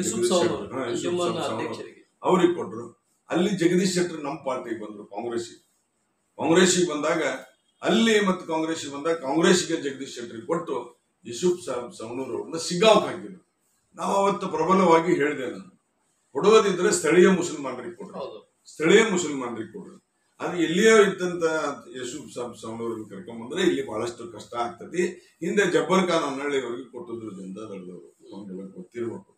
ಅವು ಕೊಟ್ಟಾಗ ಏನಾಯ್ತು ಪರಿಸ್ಥಿತಿ ವಿಚಾರ ಮಾಡ್ರಿ ಅಂತ ರಾಷ್ಟ್ರೀಯ ನಾಯಕರಿಗೆ, ರಾಜ್ಯ ನಾಯಕರಿಗೆ ಮನವರಿಕೆ ಮಾಡಿದಾಗ, ಇಲ್ಲ ಹಂಗಾರೆ ಸ್ಥಳೀಯರು ಅಂದ್ರೆ ಯಾರು ಅಂತ ಅಂದಾಗ, ಮತ್ತೆ ಇಲ್ಲ ನಾವು ಯಾವ ಕಾಲಕ್ಕೂ ಖಾದ್ರಿ ಕೊಡೋದೇ ಇಲ್ಲ ಅಂತ ಹೇಳಿದಾಗ ಅವ್ರಿಗೆ 1999ರಿಂದ 2018ರವರೆಗೆ 5 ಬಾರಿ ಒಟ್ಟು ಕಾಂಗ್ರೆಸ್ ಸೋತತಿ, 4 ಬಾರಿ ಖಾದ್ರಿ ಅವರಿಗೆ ಕೊಟ್ಟವಿ. ಅವರ ಇಮೇಜ್ ಕಡಿಮೆ ಆಗಿದೆ, ನಾವು ಕೊಡೋದಿಲ್ಲ ಅನ್ನೋ ಮಾತನ್ನ ಹೇಳಿದಾಗ, ನಾನು ಸ್ಥಳೀಯವಾಗಿ ಯಾರಿಗೆ ಕೊಡಬೇಕು ಅಂತ ಬಂದಾಗ ಹಿಂದೂಗಳಿಗೆ ಕೊಡಂಗಿಲ್ಲ, ಮುಸಲ್ಮಾನರಿಗೆ ಅಲ್ಪಸಂಖ್ಯಾತರಿಗೆ ಕೊಡಬೇಕು ಅಂತ ನಿರ್ಣಯ ಆದಾಗ ನಾನು ಯಾಸಿರ್ ಖಾನ್ ಪಠಾಣ್ ಅವರ ಹೆಸರನ್ನು ಹೇಳಿದ್ದು ಸತ್ಯ. ಅದರೊಳಗೆ 2 ಮಾತಿಲ್ಲ. ಯಾಕಂದ್ರೆ ಸ್ಥಳೀಯ ಮುಸಲ್ಮಾನರು ಅಂತಂದ್ರೆ ಯಾರಿಗೆ ಕೊಡಕ್ ಹೋಗತಿ, ಯಾರಿಗೆ ಕೊಡಕ್ ಆಗಂಗಿಲ್ಲ. ಮತ್ತೆ ಅವನು 1 ವರ್ಷದಿಂದ ಇಲ್ಲಿ ಬಂದು ಕಾಂಗ್ರೆಸ್ ಪಕ್ಷದ ಸಂಯೋಜಕರಾಗಿ ಪಕ್ಷದ ಸಂಘಟನೆಯೊಳಗೆ ಕೆಲಸ ಮಾಡಿದ್ದ. ಮತ್ತೆ ಅನಿವಾರ್ಯವಾಗಿ ನಾನು ಅವ್ರಿಗೆ ಕೊಡಬೇಕು ಅನ್ನೋಂತ ಒಂದು ನಿರ್ಣಯವನ್ನು ನಾನು ಮಾಡಿದ್ದೆ. ಇದು ಮುಂದಿನದನ್ನು ನಿಮ್ಗೆಲ್ಲರಿಗೂ. ಆ ಚುನಾವಣೆ ನಿಮ್ಮ ಪಾತ್ರ ಸ್ಟ್ರಗಲ್ ವಾಗಿ ಒಂದು ಭಾರತೀಯ ಜನತಾ ಪಕ್ಷದಲ್ಲಿ ಯಾವ ರೀತಿ ದುಡಿದಿದ್ರಿ, ಅದೇ ರೀತಿ ತಾವು ಮನಿ ನೋಡ್ಲಿಲ್ಲ, ನಿಮ್ಮ ಉದ್ಯೋಗ ನೋಡ್ಲಿಲ್ಲ, ಮತ್ತೆ ನಿಮ್ಮ ಆರೋಗ್ಯ ಕಡೆ ಗಮನನೂ ಹರಿಸ್ಲಿಲ್ಲ. ಅವಾಗಿನ ಸಂದರ್ಭದಲ್ಲಿ 2-3 ದಿನ ನಿಮಗೆ ಸ್ವಲ್ಪ ಆರೋಗ್ಯ ಏರ್ಪೇರ್ ಆಗಿ ತಾವು ಮನೆಯಲ್ಲಿ ಕೂಡ ಮಲಗಿದ್ರಿ, ಆಮೇಲೆ ಸಲಾಯನ್ ಹಚ್ಕೊಂಡಿದ್ರಿ. ಅದಂತ ಸಂದರ್ಭದಲ್ಲೂ ಕೂಡ ಆದ್ರೆ ನೀವು ಪಕ್ಷದಾಗಿ ಭಾರತೀಯ ಜನತಾ ಪಕ್ಷದಲ್ಲಿ ಯಾವ ರೀತಿ ಸ್ಟ್ರಗಲ್ ಆಗಿ ಫೈಟ್ ಮಾಡಿದ್ರಿ, ಇಲ್ಲಿನೂ ಕೂಡ ಹಾಗೆ ತಾವು ಮಾಡಿದ್ರಿ. ಆ ಫಲಿತಾಂಶ ಯಾಕೆ ಮೈನಸ್ ಆಯ್ತು ಸರ್? ಯಾಕಂದ್ರೆ ನನಗೊಂದು ಪ್ರಶ್ನೆ ಅವಾಗಿಂದ ಸುಮಾರು ವರ್ಷದಿಂದ ಕಾಡ್ತಾ ಇದೆ. 1999ರಿಂದ 2004ರವರೆಗೆ JDS ಪಕ್ಷದಿಂದ ಸ್ಪರ್ಧೆ ಮಾಡಿರ್ತಕ್ಕಂಥ ಇದೇ ಅಜ್ಜಂಪೀರ್ ಖಾದ್ರಿ ಅವರು 26ರಿಂದ 30,000 ಮತಗಳಿಂದ ಆಯ್ಕೆಯಾಗಿದ್ದರು. ನಂತರ 2004ರಿಂದ 2018ರ ಚುನಾವಣೆವರೆಗೆ 4 ಬಾರಿ 15,000 ಮೇಲೆ ಕ್ರಾಸ್ ಆಗ್ಲಿಲ್ಲ, 15,000 ಒಳಗಡೆ ಸೋಲ್ತಾ ಇದ್ರು. ಆದ್ರೆ ಇದೇ ಯಾಸಿರ್ ಖಾನ್ ಪಠಾಣ್ ಅವರು 36,000 ಅಂದ್ರೆ 36,000 ಮತಗಳಿಂದ ಸೋಲಿದ್ರು. ಅಂದ್ರೆ 1 to ಡಬಲ್. ಇದರಲ್ಲಿ ಎಲ್ಲೋ ಒಂದು ಕಡೆ ಒಳ ಒಪ್ಪಂದದ ಮ್ಯಾಜಿಕ್ ಗಳನ್ನು ಕಾಣ್ತಾ ಇಲ್ವಾ ಸರ್? ವಾಸನೆ 2018ರ ಪೂರ್ವದಲ್ಲಿ ಅಂದ್ರೆ 1999ರಿಂದ 1999ರೊಳಗೆ ಟ್ರ್ಯಾಕ್ಟರ್ನಿಂದ JDSನಿಂದ ಜಾತ್ಯತೀತ ಜನತಾ ದಳದಿಂದ ಅಜ್ಜಂಪೀರ್ ಖಾದ್ರಿ ಅವರು ಆರಿಸಿಕೊಂಡರು. ಅವಾಗ ಹಿಂದಿನ ಶಾಸಕರು ಮತ್ತು ಸಂಸದರಾದಂಥ ಕುನ್ನೂರ್ ಅವರು ಇದ್ದರು, ಮಂಜುನಾಥ್ ಕುನ್ನೂರ್ ಅವರು. 1999ಕ್ಕೆ 3 ಭಾಗ ಒಂದು ಬಿಜೆಪಿ, ಅವತ್ತೇ ದಿವಂಗತ SP ಪಾಟೀಲ್ಗೆ ಕೊಟ್ಟರು ಬಿಜೆಪಿ, ಮಂಜುನಾಥ್ ಕುನ್ನೂರ್ ಅವರು ಕಾಂಗ್ರೆಸ್, ಅಜ್ಜಂಪೀರ್ ಖಾದ್ರಿ ಅವರು JDS. ತ್ರಿಕೋನ ಸ್ಪರ್ಧೆಯಲ್ಲಿ ಅಜ್ಜಂಪೀರ್ ಖಾದ್ರಿ ಅವರು ಆರಿಸಿಕೊಂಡರು. ಇನ್ನು 2004ರಲ್ಲಿ ನಾನು ಅಭ್ಯರ್ಥಿ, ಕ್ಷೇತ್ರ ಅಭ್ಯರ್ಥಿ ಸಿಂಧೂರ್. ಇತಿಹಾಸ ಬಹಳದ ಹೇಳ್ಬೇಕು ಅಂತ ಹೇಳಿದ್ರೆ ಮತ್ತೆ ಕಾಂಗ್ರೆಸ್ನಿಂದ ಅಜ್ಜಂಪೀರ್ ಖಾದ್ರಿ, ಬಿಜೆಪಿಯಿಂದ ಸೋಮಣ್ಣ ಬೇವಿಮರ, ಪಕ್ಷೇತರ ಸಿಂಧೂರ್, ರಾಜಶೇಖರ್ ಸಿಂಧೂರ್ ಅವರು ಬಿಜೆಪಿಗೆ 3 ತಿಂಗಳು ಮುಂಚಿತ ಬಂದರು. ಎಲ್ಲ ಗುಡಿ ಗುಂಡಾರಗಳಲ್ಲಿ ಆಣಿ ಮಾಡಿದ್ವಿ, ಯಾರಿಗೆ ಟಿಕೆಟ್ ಕೊಟ್ಟರು ಗೆದಿಬೇಕು ಅಂತ ಹೇಳಿ. ಅವತ್ತು 2004ರೊಳಗ ಕುನ್ನೂರ್ ಅವರು MP ಆಕಾಂಕ್ಷ ಹಾವೇರಿ ಲೋಕಸಭಾ ಕ್ಷೇತ್ರ. ಎಲ್ಲ ಗುಡಿ ಗುಂಡಾರಗಳು, ಕಾಳಗಿರು, ಬದ್ದೇವರು ಇರ್ಬೋದು, ಹತ್ತಿಮತ್ತೂರು, ಈಶ್ವರ, ಇವತ್ತು ಹತ್ತಿಮತ್ತೂರು ಹಾವೇರಿ ವಿಧಾನಸಭಾ ಕ್ಷೇತ್ರಕ್ಕೆ ಹೋಗಿದೆ 2004 ಹೇಳ್ತಾ ಇದೆ. ಇತಿಹಾಸ 20 ವರ್ಷ ಹಿಂದಿನ ಇತಿಹಾಸ. ಗೊತ್ತಾಗಬೇಕಲ್ಲ, ಇತಿಹಾಸ ಓದಿದಾಗ ಇತಿಹಾಸ ಬರೆಯಕ್ ಬರ್ತೈತಿ. ಇತಿಹಾಸ ಓದ್ಲಿಲ್ಲದವ್ರು ಇತಿಹಾಸ ಬರೆಯಕ್ ಆಗೋದಿಲ್ಲ, ನಿರ್ಮಾಣ ಮಾಡಕ್ ಆಗೋದಿಲ್ಲ. ಅದಕ್ಕೆ ನಾನು ನಿಮಗೆ ಹಿನ್ನೆಲೆ ಕೆಲಸರಾಗಿ ಹೇಳ್ಬೇಕಾಗ್ತೈತಿ. ನಾನು ನಿಮ್ಗೆ ಸಮಯ ಅಪ್ಲೈ ಮಾಡ್ತೇನೆ, ಹೇಳಿ ಸರ್. ನೀವು ಅವಾಗ ಹೇಳ್ತೀರ ಅವಾಗ ಬಂದ್ ಮಾಡೋಣ, ನೀವೇನ್ ತಲೆ ಕೆಡಿಸ್ಕೊಳ್ಳೋದು. 2004 ಬಹಳ ಹೇಳಂಗಿಲ್ಲ. ಎಲ್ಲ ಗುಡಿ ಗುಂಡಾರಗಳಲ್ಲಿ ರಂಭಾಪುರಿ ಜಗದ್ಗುರು ಫೋಟೋ ಇರ್ಬೋದು, ಬಸವಣ್ಣ ದೇವ್ರ ಫೋಟೋ ಇರ್ಬೋದು, ಹನುಮಪ್ಪನ ಫೋಟೋ ಇರ್ಬೋದು, ಕಾಳಗಿ ದೇವ್ರ ಮೂರ್ತಿ ಇರ್ಬೋದು, ಈಶ್ವರ ದೇವ್ರ ದೇವಸ್ಥಾನ ಓದೋದಲ್ಲಿ ಎಲ್ಲರೂ ನಾವೆಲ್ಲ ಹಿಂದಿನ ಅಜ್ಜರು, ಗಂಗಿಬಾವಿ ಅಜ್ಜರು ನಮಸ್ಕಾರ ಮಾಡಕ್ ಹೋದಾಗ ಸೋಮಣ್ಣ ನಮ್ಗೆ ಇವರಿಬ್ರು ಮೋಸ ಮಾಡ್ತಾರ ಅಂತ ಹೇಳಿದ್ದಿರ್ಬೋದು. ಎಲ್ಲ ಪವಾಡ ಪುರುಷರು ಏನ್ ಹೇಳ್ತಾರ ಅದು ಸತ್ಯ ಆಗೈತಿ. ಈ ದೇಶದೊಳಗೆ ಸತ್ಯ ಆಗೈತಿ. ದೇವರಿದ್ದಾನ ಅನ್ನೋದಕ್ಕೆ ಹಲವಾರು ಉದಾಹರಣೆಗಳನ್ನ ನಾವು ಕೊಡ್ಬಹುದು. ಮಸೀದಿಯೊಳಗೆ ಕುಂದ್ರು ದೇವರದಾನ, ಮಂದಿರದೊಳಗೆ ಕುಂದ್ರು ದೇವರದಾನ, ಅದ್ರಾಗ ಏನ್ ಎರಡು ಮಾತಿಲ್ಲ. ಹಿಂಗ ಆದಾಗ ಇಲ್ಲೇ ಒಂದ್ ಕಡೆ ಮಾತು ತಪ್ಪಿದಾಗ ಈ ಅನಾಹುತಗಳು ಆಗ್ತವೆ. ಹಂಗ 2004ರಲ್ಲಿ ಖಾದ್ರಿ ಅವರು ಸೋತರು, 2008ರಲ್ಲಿ ಖಾದ್ರಿ ಅವರು ಸೋತರು, 2013ರಲ್ಲಿ ಖಾದ್ರಿ ಅವರು ಸೋತರು, 2018ರಲ್ಲಿ ಖಾದ್ರಿ ಅವರು ಸೋತರು. 4 ಬಾರಿ ಕಾಂಗ್ರೆಸ್ ಸೋತು ಟಿಕೆಟ್, ಅಂದ್ರೆ ಒಟ್ಟು 5 ಬಾರಿ ಸೋತಿತ್ತು 99ರಿಂದ 2018ರವರೆಗೆ. ಈ ಎಲ್ಲ ಇತಿಹಾಸಗಳನ್ನ ಇಟ್ಟುಕೊಂಡು ನನಗ್ ಕೊಡಬೇಕು ಅಂತ ಕರ್ಕೊಂಡಿದ್ರು, ಹಿಂದೂಗಳಿಗೆ ಕೊಡ್ಬೇಕು ಅಂತ. ಕಾರಣಾಂತರಗಳಿಂದ ಜಗದೀಶ್ ಶೆಟ್ಟರ್ ನಮ್ಮಿದಕ್ಕೆ ಬಂದಾಗ ನಾವು ಮೊದಲೇ ಹೇಳ್ದಂಗ ಇವತ್ತ ಯಾಸಿರ್ ಖಾನ್ ಪಠಾಣ್ ಅವ್ರು ಬಂದ್ರು. ಯಾಸಿರ್ ಖಾನ್ ಪಠಾಣ್ ಅವ್ರಿಗೂ ನೀವು ಹೇಳ್ದಂಗ 36,000 ಯಾಕೆ ಕಡಿಮೆ ಆಯ್ತು ಅಂತ ನಿಮ್ಮ ಪ್ರಶ್ನೆ, ಬಹಳ ಪ್ರಮುಖವಾದ ಪ್ರಶ್ನೆ. ನಾ ಕೇಳ್ತಾ ಇದ್ದೇನೆ, ಯಾಸಿರ್ ಖಾನ್ ಪಠಾಣ್ ಅವ್ರಿಗೆ ಕೊಟ್ಟದ್ದು ಹಿಂದಿನ ದಿವಸ 7 ಗಂಟೆ 7:30 ಸುಮಾರು. 20ನೇ ತಾರೀಕಿಗೆ ನಾಮಿನೇಷನ್ ಫೈಲ್ ಮಾಡಬೇಕು, ಹಿಂದಿನ ದಿವಸ 7 ಗಂಟೆ. ಬಿ ಫಾರ್ಮ್ ತಗೊಂಡು ಬರ್ಲಿಕ್ಕೆ ಸತಿಗೆ ಸಮಯ ಇಲ್ಲ, ಅವರೇ ಕೊಟ್ಟು ಕಳಿಸಿದ್ರು, ತಮ್ಗೆ ಗೊತ್ತಿಲ್ಲ. ಮತ್ತೆ ಕ್ಷೇತ್ರಕ್ಕೆ 1 ವರ್ಷದಿಂದ ಇಚ್ಛೆಗೆ ಪರಿಚಯ. ಅವ್ರು ಇಲ್ಲೇ ಅವ್ರ ಮೂಲ, ಅವ್ರ ತಂದೆ ಅಥವಾ ಅವ್ರ ಅಮ್ಮ ಅಜ್ಜ ಅವರು ಏನೈತಿ ಇಲ್ಲೇ ಗಾಜಕಾನ ಓಣಿ, ಬಂಕಾಪುರ ಮನೆಯವರು ಓಣಿ, ಹಿಂಗೆ ಮನೆಯವರು ಊರು ಅದೆಲ್ಲ ಗೊತ್ತು. ಆದ್ರೆ ಜನಕ್ಕೆ ಹೊಸಬ ಅನ್ನೋದು ಒಂದು. ಅದಕ್ಕಿನ ಮುಖ್ಯಮಂತ್ರಿ, ಮಾಜಿ ಮುಖ್ಯಮಂತ್ರಿ, ಅವತ್ತು ಮುಖ್ಯಮಂತ್ರಿ, ಅವರು ದಬ್ಬಾಳಿಕೆ, ಇಂದಿನ ಮಾಜಿ ಅಂದಿನ ಹಾಲಿ, ಅವರ ದಬ್ಬಾಳಿಕೆ ಏನು ಎಲ್ಲದೂ ಕೈಯಾಗಿತ್ತು, ಸರ್ಕಾರ ಕೈಯಾಗಿತ್ತು. ಹಿಂದಿನ ದಿವಸ ಕೊಟ್ಟದ್ದನ್ನು ಅಷ್ಟೇ ಅಲ್ಲ, ಅಷ್ಟು ಬಹಳ ಜನ ಹುರುಪಿತ್ತು. ಅವನ ಮನೆ ಮೇಲೆ ರೇಡ್ ಆಯ್ತು, ಹೋಟೆಲ್ ಮೇಲೆ ರೇಡ್ ಆಯ್ತು, ಅವ್ರ ಸಂಬಂಧಿಕರ ಮನೆ ಮೇಲೆ ರೇಡ್ ಆಯ್ತು. ಇವೆಲ್ಲ ಹತ್ತು ಅಲ್ವಾ. ವಿಶೇಷವಾಗಿ ಇನ್ನೂ ಒಂದು ಹೇಳಬೇಕು ಅಂತ ಹೇಳಿದ್ರೆ, ಕಾಂಗ್ರೆಸ್ ಪಕ್ಷದಲ್ಲಿದ್ದಂತ ಪ್ರಭಾವಿ ಏನಂತ ಹೇಳ್ಕೊಂತದ್ರಲ್ಲ, ಮೈನಾರಿಟಿ ಕೊಡಬೇಕು, ಮೈನಾರಿಟಿ ಕೊಡಬೇಕು, ಮೈನಾರಿಟಿ ಕೊಡಬೇಕು, ಅಲ್ಪಸಂಖ್ಯಾತರಿಗೆ ಬೇಕು ಅಂತ ಏನು ಹೇಳ್ಕೊಂತ ತಮಟೆ ಹೊಡೆದ್ರಲ್ಲ, ಹೋದಲ್ಲೆಲ್ಲ ತಮಟೆ ಹೊಡೆದು ಕಾಂಗ್ರೆಸ್ ಗೆಲ್ಬೇಕು, ಬಿಜೆಪಿ ಸೋಲ್ಬೇಕು, ಕಾಂಗ್ರೆಸ್ ಗೆಲ್ಬೇಕು, ಬಿಜೆಪಿ ಸೋಲ್ಬೇಕು ಅಂತ ಹೇಳಿ ತಮಟೆ ಹೊಡೆದ್ರಲ್ಲ, ಡಂಗ್ರ ಹೊಡೆದ್ರಲ್ಲ. ಆ ಡಂಗ್ರ ಹೊಡೆದಂತವರಲ್ಲಿ ಅವ್ರು ಏನು ಇದನ್ ಮಾಡಿದ್ರು, ಏನ ಕೊಡ್ಬೇಕಂದಂತವ್ರ ಎಲ್ಲೇ ಒಂದ್ ಕಡೆ ಪಕ್ಷ ನಿಷ್ಠೆಯನ್ನ 2023ರಲ್ಲಿ ತೋರಿಸ್ಲಿಲ್ಲ ಅಂತಂದ್ರ ಸಮಯವನ್ನ ವ್ಯರ್ಥ ಮಾಡಿಸಿದ್ರು. ಬರೋದು, ಕುಂದ್ರಸೋದು, ಮನಿ ಕರೆದು 4 ತಾಸು ಒಳ್ಳೆ ಇಂಪಾರ್ಟೆಂಟ್ ಸಮಯದಾಗ ಬಹಳ ಜನ ಕಿಕ್ಕಿರಿದು ಜನ ಸೇರ್ಬೇಕು, ಬಾರಿ ಇಲ್ಲ ಅಂತ. ಹಂಗ 3-4 ಬಾರಿ ನಮ್ಮ ಅಭ್ಯರ್ಥಿ ಹೋಗಿ ಕಾಲು ಬಿದ್ದು ಹೇಳ್ಕೊಂಡು ಬಂದ್ರು. ಯಾಕೋ ಏನೋ ಗೊತ್ತಾಗ್ಲಿಲ್ಲ. ಇವ್ರು ಏನು ತಮಟೆ ಹೊಡಿತಿದ್ರಲ್ಲ, ಅವ್ರು ಇಲ್ಲೇ ಒಂದ್ ಕಡೆ ಸಮುದಾಯಕ್ಕೆ ಅನ್ಯಾಯವನ್ನ ಮಾಡಿದ್ರೇನ, ಮುಂದಿನ ದಿನಗಳಲ್ಲಿ ಕಾಂಗ್ರೆಸ್ ಪಾರ್ಟಿಯಿಂದ ಮುಸಲ್ಮಾನರಿಗೆ ಕೊಟ್ಟರೆ ಗೆದೆದೇ ಇಲ್ಲ ಅನ್ನಂತ ಒಂದು ಪರಿವರ್ತನೆಯನ್ನ ಅವರೇ ಮಾಡಿದ್ದು. ಏನ್ ಹಿಂದೆ ನಾನು ತಮಟೆ ಹೊಡೆದಿಲ್ಲ, ನನಗೆ ಈ ಟಮಟೆ ಸೌಂಡ್ ಏನಿದೆ ಎಲ್ಲೋ ಒಂದ್ ಕಡೆ ಯಾರೋ ಗೆಲ್ಲಿಸ್ಲಿಕ್ಕೆ ಸೌಂಡ್ ಆಗ್ಲಿಲ್ಲ, ನಮ್ಮವ್ರನ್ನ ಗೆಲ್ಲಿಸ್ಲಿಕ್ಕೆ ಸೌಂಡ್ ಆಗ್ಲಿಲ್ಲ.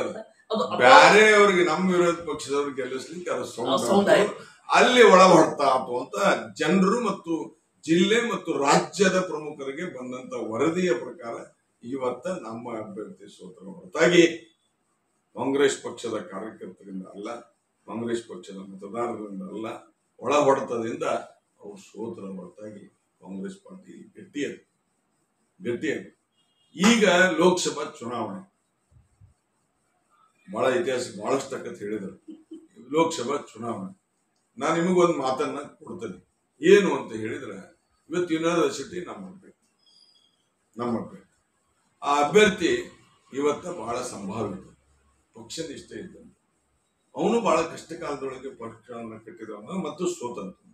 ಅವನು ಇದೇ ರೀತಿ ನನ್ನಂತನ ಅವನಿಗೆ ತ್ಯಾಗ ಮಾಡುವಂತ ಪರಿಸ್ಥಿತಿ ಬಂತು. ಕೋನ್ ರೆಡ್ಡಿ ಅವರು ಅಲ್ಲಿ ಬಂದಾಗ ಕೋನ್ ರೆಡ್ಡಿ ಅವರಿಗೆ ಪಾರ್ಟಿ ನಿರ್ಣಯವನ್ನು ಮಾಡಿತು. 20-25 ಸಾವಿರ ಕಾರ್ಯಕರ್ತರು ಬಂದು ಗೆರಾವ್ ಹಾಕಿ ನೀವು ಪಕ್ಷೇತರ ಮಾಡಬೇಕು ಅಂದಾಗ ರಾಷ್ಟ್ರೀಯ ಪ್ರಧಾನ ಕಾರ್ಯದರ್ಶಿ ಅಂತ ಸುರ್ಜೇವಾಲಾ ಸಾಹೇಬರು ಹೆಲಿಕಾಪ್ಟರ್ ತಗೊಂಡು ನೆನಪಿರ್ಬೋದು. ಹೋದಾಗ ಪಕ್ಷ ನಿಷ್ಠೆಯನ್ನು ಮೆರೆದು ಕೋನ್ ರೆಡ್ಡಿ ಅವರಿಗೆ 24-25 ಸಾವಿರ ಮತಗಳ ನಂತರದಲ್ಲಿ ಗೆಲ್ಲಿಸಿದಂತ ಕೀರ್ತಿ ವಿನೋದ ಶೆಟ್ಟಿ ಅವರು. ಅದೇ ಇವತ್ತು ವಿನೋದ ಶೆಟ್ಟಿ ಅವರ ಪಕ್ಷ ಗುರುತಿಸಿ ಎಲ್ಲೇ ಒಂದ್ ಕಡೆ ಈ ಕ್ಷೇತ್ರದೊಳಗೆ ಡಿ.ಕೆ. ನಾಯಕರ್ ಅವರ ನಂತರ ಈ ಒಂದು ಸಮುದಾಯಕ್ಕೆ ಏನು ಇವತ್ತು MP ಟಿಕೆಟ್ ಕೊಟ್ಟಾರಲ್ಲ, ಅದು ನಮ್ಮ ಪಕ್ಷಕ್ಕೆ ವರದಾನವಾಗಲಿದೆ. ಮತ್ತು ವಿಶೇಷವಾಗಿ ನಮ್ಮ ವಿಧಾನಸಭಾ ಕ್ಷೇತ್ರ, ನಾವು ಬೇರೆ ವಿಧಾನಸಭಾ ಕ್ಷೇತ್ರಕ್ಕೆ ಹೋಗಿಲ್ಲ, ಹಾವೇರಿಗೆ ಹೋಗಿನಿ. ಹಾವೇರಿ ಜಿಲ್ಲೆ ಎಲ್ಲ ಇದೆ. ನಮ್ಮ ಈ ಕುಂಟಿಪಿಲ್ಲಿ ಆಟ ಮಾಡ್ತಕ್ಕಂಥ ಬೊಮ್ಮಾಯಿಯವರಿಗೆ ಕ್ಷೇತ್ರದಾಗ ಅಡ್ಡಾಡಿದೆ. ಯಾಕಂದ್ರೆ ನಾನು ಇಂತಾಗ ಹೋಗಿಲ್ಲ. ನನಗೆ ಚಿಗಾವ್ ಸವಣೂರು ವಿಧಾನಸಭಾ ಕ್ಷೇತ್ರದೊಳಗೆ ಈ ಬಾರಿ ನಮ್ಮ ಪಕ್ಷದ ಅಭ್ಯರ್ಥಿ ವಿನೋದ ಶೆಟ್ಟಿಗೆ 1 ಲಕ್ಷ ಮತಗಳ ಅಂತರದಲ್ಲಿ ನಾವು ಕೊಡ್ತೇವೆ. 65,000 64,000 ಚಿಲ್ಲರೆ ಬಿದ್ದುದು 83ನೇ ವಿಧಾನಸಭಾ ಕ್ಷೇತ್ರದಲ್ಲಿ ನಾವು ಈ 100ಕ್ಕೆ 100 ಅವರಿಗೆ 1 ಲಕ್ಷ ಮತಗಳನ್ನು ಶಿಗ್ಗಾಂವ್ ಸವಣೂರು ವಿಧಾನಸಭಾ ಕ್ಷೇತ್ರದಿಂದ ನಾನಿರ್ಬೋದು, ಅಶೀರ್ ಖಾನ್ ಪಠಾಣ್ ಅವರು ಇರ್ಬೋದು, ನಮ್ಮ 2 ಅಧ್ಯಕ್ಷರು ಇರ್ಬೋದು, ನಮ್ಮೆಲ್ಲ ಪಕ್ಷದ ಕಾರ್ಯಕ್ರಮಗಳಿರ್ಬೋದು. ಇದು ಎಲ್ಲದಕ್ಕೂ ಕ್ರೋಢೀಕರಣ ಏನು ಅಂತ ಹೇಳಿದ್ರೆ ಇವತ್ತು ಸಿದ್ದರಾಮಯ್ಯನವರ ಗ್ಯಾರಂಟಿ, ಸಿದ್ದರಾಮಯ್ಯನವರ ಪಂಚ ಗ್ಯಾರಂಟಿ, 5 ಗ್ಯಾರಂಟಿ. ಜನ ಓದಲಿಲ್ಲ, ಕಿಕ್ಕಿರಿದ ಜನ ಸೇರ್ತಾ ಇದೆ. ವಿಶೇಷವಾಗಿ ಹೆಣ್ಮಕ್ಳು ಕಾರ್ಯಕ್ರಮಕ್ಕೆ ಬರ್ತಾ ಇದ್ದಾರೆ. ಹೆಣ್ಮಕ್ಳು ಕರ್ಕೊಂಡ್ಬರೋದು ಕಾರ್ಯಕ್ರಮಕ್ಕೆ ಒಂದು ದೊಡ್ಡ ಸಾಹಸದ ಕೆಲಸ. ಇವತ್ತು ಸ್ವ ಇಚ್ಛೆಯಿಂದ ಅವ್ರು ಬಂದು ಕಾಂಗ್ರೆಸ್ ಕೂಟ ಆಗ್ತವೆ ಅಂತ ಕೈ ಎತ್ತಿ ಹೇಳ್ತಾ ಇದ್ದಾರೆ. ಎಲ್ಲಿನೂ ಹೆಣ್ಮಕ್ಳು ಚಪ್ಪಾಳೆ ಹೊಡೆದು ನೋಡಿದ್ರೆ ಇಲ್ಲ. ಇವತ್ತು ಹಿಂಗೆ ಕೈ ಆಗಿ ನೋಡಿ ಎಲ್ಲ ಸ್ವತಃ ಅವರೇ ಪ್ರಶ್ನೆ ಮಾಡ್ತಾರೆ, ಏನೇನು ಅನುಕೂಲತೆಗಳು ಬಂದವು, ಏನೇನಿಲ್ಲ ಅಂತೇಳಿ. ನಮ್ಮ ಕ್ಷೇತ್ರದೊಳಗೆ ಲೆಕ್ಕದಪ್ಪಿ ಇವತ್ತು ಆ ಗ್ಯಾರಂಟಿ ಏನಿದಲ್ಲ ಕಾಂಗ್ರೆಸ್ ಪಕ್ಷದ ಪರವಾಗಿದೆ. ಯಾವುದು ಏನೂ ಇಲ್ಲ. ಬರೀ ಕಾಂಗ್ರೆಸ್ ಪರ, ಕಾಂಗ್ರೆಸ್ ಗ್ಯಾರಂಟಿ. ಮುಂದಿನ ದಿನಗಳಲ್ಲಿ ರೈತರಿಗೆ ಏನು ಕಾಂಗ್ರೆಸ್ ಕೊಟ್ಟಂತ ಕೊಡುಗೆ, ಏನು ಗ್ಯಾರಂಟಿ, ಏನು ಭರವಸೆ ಅವು ಈಡೇರ್ತಾವ ಒಂದು ಪ್ರತಿಯೊಬ್ಬರಲ್ಲಿಯೂ ಇವತ್ತು ನೋಡ್ಬಿಟ್ಟಂತೆ. ಹಿಂಗಾಗಿ ಶಿಗ್ಗಾಂವ್ ಸವಣೂರು ವಿಧಾನಸಭಾ ಕ್ಷೇತ್ರದಲ್ಲಿ 1 ಲಕ್ಷಕ್ಕಿಂತ ಹೆಚ್ಚು ಮತವನ್ನು ಕಾಂಗ್ರೆಸ್ ಪಕ್ಷಕ್ಕೆ ಸಿಗುತ್ತಾವಂತ ಭರವಸೆ. ಸರಿ ಸರ್, ಕಾಂಗ್ರೆಸ್ಸಿನ 5 ಗ್ಯಾರಂಟಿ ಕರ್ನಾಟಕದಲ್ಲಿ ಅನುಷ್ಠಾನ ಆದಾಗಿಲ್ಲ. ಮೊದಲನೇ ಗ್ಯಾರಂಟಿ ಅನುಷ್ಠಾನವಾಗಿದ್ದು ಗೃಹ ಜ್ಯೋತಿ, ಮೊದಲನೇ ಅನುಷ್ಠಾನವಾಗಿದ್ದು ಶಕ್ತಿ ಯೋಜನೆ, ಉಚಿತವಾಗಿ ಬಸ್ ಪ್ರಯಾಣ. 2ನೇ ಅನುಷ್ಠಾನವಾಗಿದ್ದು ಗೃಹ ಜ್ಯೋತಿ, ಗೃಹಲಕ್ಷ್ಮಿ, ಅನ್ನಭಾಗ್ಯ, ಯುವನಿಧಿ. ಈ 5 ಗ್ಯಾರಂಟಿಯಿಂದ ಧಾರವಾಡ ಲೋಕಸಭಾ ಕ್ಷೇತ್ರದಲ್ಲಿ ಸೋಮಣ್ಣವರ ಪಾತ್ರ ಏನಿದೆ ನೋಡ್ರಿ. ಪಕ್ಷದ ಚುನಾವಣೆಯ ಸಂದರ್ಭದಲ್ಲಿ ಪ್ರಣಾಳಿಕೆಗಳನ್ನ ಪ್ರತಿಯೊಂದು ಪಾರ್ಟಿನೂ ಕೊಡ್ತಾವ. ಅದೇ ರೀತಿ ಹಿಂದೆ 600 ಪ್ರಣಾಳಿಕೆಗಳನ್ನ ಇವರು ಕೊಟ್ಟದ್ದು ಬಿಜೆಪಿ. ಅದರಲ್ಲಿ 60 ಮಾಡಿದ್ರು. 2013ರಿಂದ 2018ರೊಳಗೆ ಮೊನ್ನೆ ಸಿದ್ದರಾಮಯ್ಯ ಸಾಹೇಬರು ಮುಖ್ಯಮಂತ್ರಿಗಳಾದಾಗ 65 ಭರವಸೆಗಳನ್ನು ಕೊಟ್ಟರು. 2013ರಿಂದ 2018ರವರೆಗೆ ಕೊಟ್ಟಂತ ಭರವಸೆಗಳನ್ನ ಸಂಪೂರ್ಣವಾಗಿ ಈಡೇರಿಸಿದ್ರು ಸನ್ಮಾನ್ಯ ಸಿದ್ದರಾಮಯ್ಯ. ಆ ಒಂದು ಭರವಸೆ, ಆ ಒಂದು ವಿಶ್ವಾಸ ಸನ್ಮಾನ್ಯ ಸಿದ್ದರಾಮಯ್ಯನವರ ಮೇಲೆ ಇಟ್ಟಂತದ್ದನ್ನ 2023ರ ಚುನಾವಣೆಯೊಳಗೆ ಏನು ಪ್ರಣಾಳಿಕೆಯೊಳಗೆ ನಾವು 5 ಗ್ಯಾರಂಟಿಗಳನ್ನು ಕೊಟ್ಟವಲ್ಲ, ಆ 5 ಗ್ಯಾರಂಟಿಗಳನ್ನ ಸನ್ಮಾನ್ಯ ಸಿದ್ದರಾಮಯ್ಯನವರು ವಿರೋಧ ಪಕ್ಷದ ನಾಯಕರು, ಸನ್ಮಾನ್ಯ ಡಿ ಕೆ ಶಿವಕುಮಾರ್ ರಾಜ್ಯದ ಅಧ್ಯಕ್ಷರು, ಇವತ್ತವರು ಮುಖ್ಯಮಂತ್ರಿ, ಇವರು ಉಪಮುಖ್ಯಮಂತ್ರಿಗಳು ಅವತ್ತೇನಿದ್ದಾಗ ಸೈನ್ ಮಾಡಿ ಗ್ಯಾರಂಟಿ ಕಾರ್ಡ್ ಅನ್ನು ಕೊಟ್ಟು ನಾವು ಗ್ಯಾರಂಟಿ ಇದ್ದೇವೆ ನಿಮ್ಮ ಪರವಾಗಿ ಇದ್ದೇವೆ, ಅದು ಅಧಿಕೃತವಾದಂತ ಪತ್ರವನ್ನ ಜನ ಕೈಯಾಗಿ ತಗೊಂಡು 2013ರಿಂದ 2018 ಹೇಳಿದ ನುಡಿದಂತೆ ನಡೆದಾರ, ಮುಂದೂ ನಮಗೆ ಕೊಡಬಹುದು, ಇವರು ಬಡತನವನ್ನ ನಿವಾರಣೆ ಮಾಡಬಹುದು, ಹಸಿವು ಮುಕ್ತ ಕರ್ನಾಟಕ ರಾಜ್ಯವನ್ನ ಮಾಡಬಹುದು, ಮಹಿಳೆಯರಿಗೆ ಸ್ವಾತಂತ್ರ್ಯ ಸಿಗಬಹುದು, ನಾವು ಹೆಚ್ಚು ಹೆಚ್ಚು ಆರ್ಥಿಕವಾಗಿ ಪ್ರಬಲರಾಗಬಹುದು. ಇವತ್ತಿನ ದುಬಾರಿ ಕಾಲದಲ್ಲಿ ಇದೇನೋ ಒಂದು 2000, ಇದೇನೋ ಒಂದು ಅಕ್ಕಿ, ಇದೇನೋ ಒಂದು ಕರೆಂಟಿನ ಬಿಲ್ಲು, ಇದೇನೋ ಒಂದು ಬಸ್ ಚಾರ್ಜ್, ನಮ್ಮದು ಇದು ಇವನಿದೆ, ಇಂಥ ಕಾರ್ಯಕ್ರಮಗಳು ಇವು ಚಲೋ ಅದಾವು, ಇವನ್ ಕೊಡ್ತಾರ. ಕಾರಣ ಏನಂದ್ರೆ ಹಿಂದಿನ ಆಧಾರದ ಮೇಲೆ ಅವ್ರು ವೋಟ್ ಹಾಕಿ ಇವತ್ತು 135ಕ್ಕೂ ಹೆಚ್ಚು ಶಾಸಕರನ್ನು ಕಳಿಸಿ ಈಡೇರಿಸಿ, ಏನು ಮಾತು ಕೊಟ್ಟಂತೆ ಈಡೇರಿಸಿದ್ರಲ್ಲ, ಆ ಮಾತು ಕೊಟ್ಟಂತೆ ಈಡೇರಿಸಿದ್ದಕ್ಕೆ ಜನ ಇವತ್ತು ವಿಶ್ವಾಸ ಇಟ್ಟು ಆ ಗ್ಯಾರಂಟಿ ಮೇಲೆ ಕಾಂಗ್ರೆಸ್ ಪಕ್ಷಕ್ಕೆ ವೋಟ್ ಹಾಕ್ತಾರಂತ ನನ್ನ ಅನಿಸಿಕೆ. ಸರಿ ಸರ್, ನಾನು ಜಾಸ್ತಿ ಸಮಯ ತಗೊಳ್ಳದೆ ಈಗ ಕೊನೆ ಹಂತಕ್ಕೆ ಬರ್ತಾ ಇದ್ದೇನೆ. ಯಾಕಂದ್ರೆ ನಿಮ್ಮ ಕಾಂಗ್ರೆಸ್ ಪಕ್ಷದ ಅಭ್ಯರ್ಥಿ ಪರವಾಗಿ ತಾವೇನು ರಾತ್ರಿ ಹಗಲು ಕೂಡ ಪ್ರಚಾರಕ್ಕೆ ತಾವೇನು ಹೋಗ್ತಾ ಇದ್ರಿ, ಆ ಸಮಯ ಕೂಡಿ ಬಂದಿದೆ. ಯಾಕಂದ್ರೆ ಇನ್ನು ಕೆಲವೇ ಸಮಯದಲ್ಲಿ ನೀವು ಕೂಡ ಇಲ್ಲಿಂದ ಹೊರಗಡೆ ಹೋಗುವಂತ ಸಂದರ್ಭ ಇದೆ. ಸರಿ, ಈಗ ನನ್ನ 2 ಪ್ರಶ್ನೆ, ಕೇಂದ್ರ ಸರ್ಕಾರ ಅಧಿಕಾರಕ್ಕೆ ಬಂದ್ರೆ ಇಂಡಿಯಾ ಅಲೈನ್ಸಿನ ಆ 2 ಪ್ರಶ್ನೆ 2014-19ರಲ್ಲಿ ಭಾರತೀಯ ಜನತಾ ಪಕ್ಷ ಹೇಳಿರ್ತಕ್ಕಂಥ ಪ್ರಣಾಳಿಕೆಗೆ ಕೌಂಟರ್ ಅಟ್ಯಾಕ್ ಆಗುವಂತ 2 ನೀವು ಪ್ರಣಾಳಿಕೆಗಳಲ್ಲಿ ಬಿಡುಗಡೆ ಮಾಡಿರ್ತಕ್ಕಂಥ 2 ಗ್ಯಾರಂಟಿ ಇದಾವೆ. ಆ ಮೊದಲನೇ ಗ್ಯಾರಂಟಿ ಬಡ ಮಹಾಲಕ್ಷ್ಮಿ ಕುಟುಂಬದ ಒಬ್ಬ ಮಹಿಳೆಗೆ, ಇನ್ಕ್ಲೂಡಿಂಗ್ ಕರ್ನಾಟಕದ ಈ ಗ್ಯಾರಂಟಿ ಜೊತೆಯಲ್ಲಿ ಕೂಡ 1 ಲಕ್ಷ ರೂಪಾಯಿ ನಾವು ಬಡ ಮಹಿಳೆ ಕುಟುಂಬಕ್ಕೆ ಮಹಾಲಕ್ಷ್ಮಿಗೆ ಕೊಡುತ್ತೇವೆ ಅಂತ ತಾವು ಹೇಳ್ತಾ ಇದ್ದೀರಿ.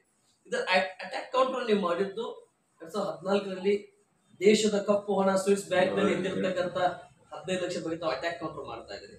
ಓಕೆ, ನನಗೆ 2ನೇ ಪ್ರಶ್ನೆ, 30 ಲಕ್ಷ ಸರ್ಕಾರಿ ಹುದ್ದೆ, ಅದಕ್ಕೆ 2 ಕೋಟಿ ಪ್ರತಿ ವರ್ಷಕ್ಕೆ ಹುದ್ದೆ ಸೃಷ್ಟಿ ಮಾಡ್ತಾರೆ ಅಂತ ತಾವೇನು ಅಟ್ಯಾಕ್ ಮಾಡ್ತಾ ಇದ್ರಿ.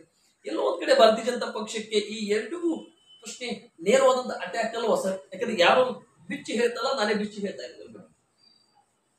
ಈಗ ಲೋಕಸಭಾ ಚುನಾವಣೆ ನಡೆದಿದೆ.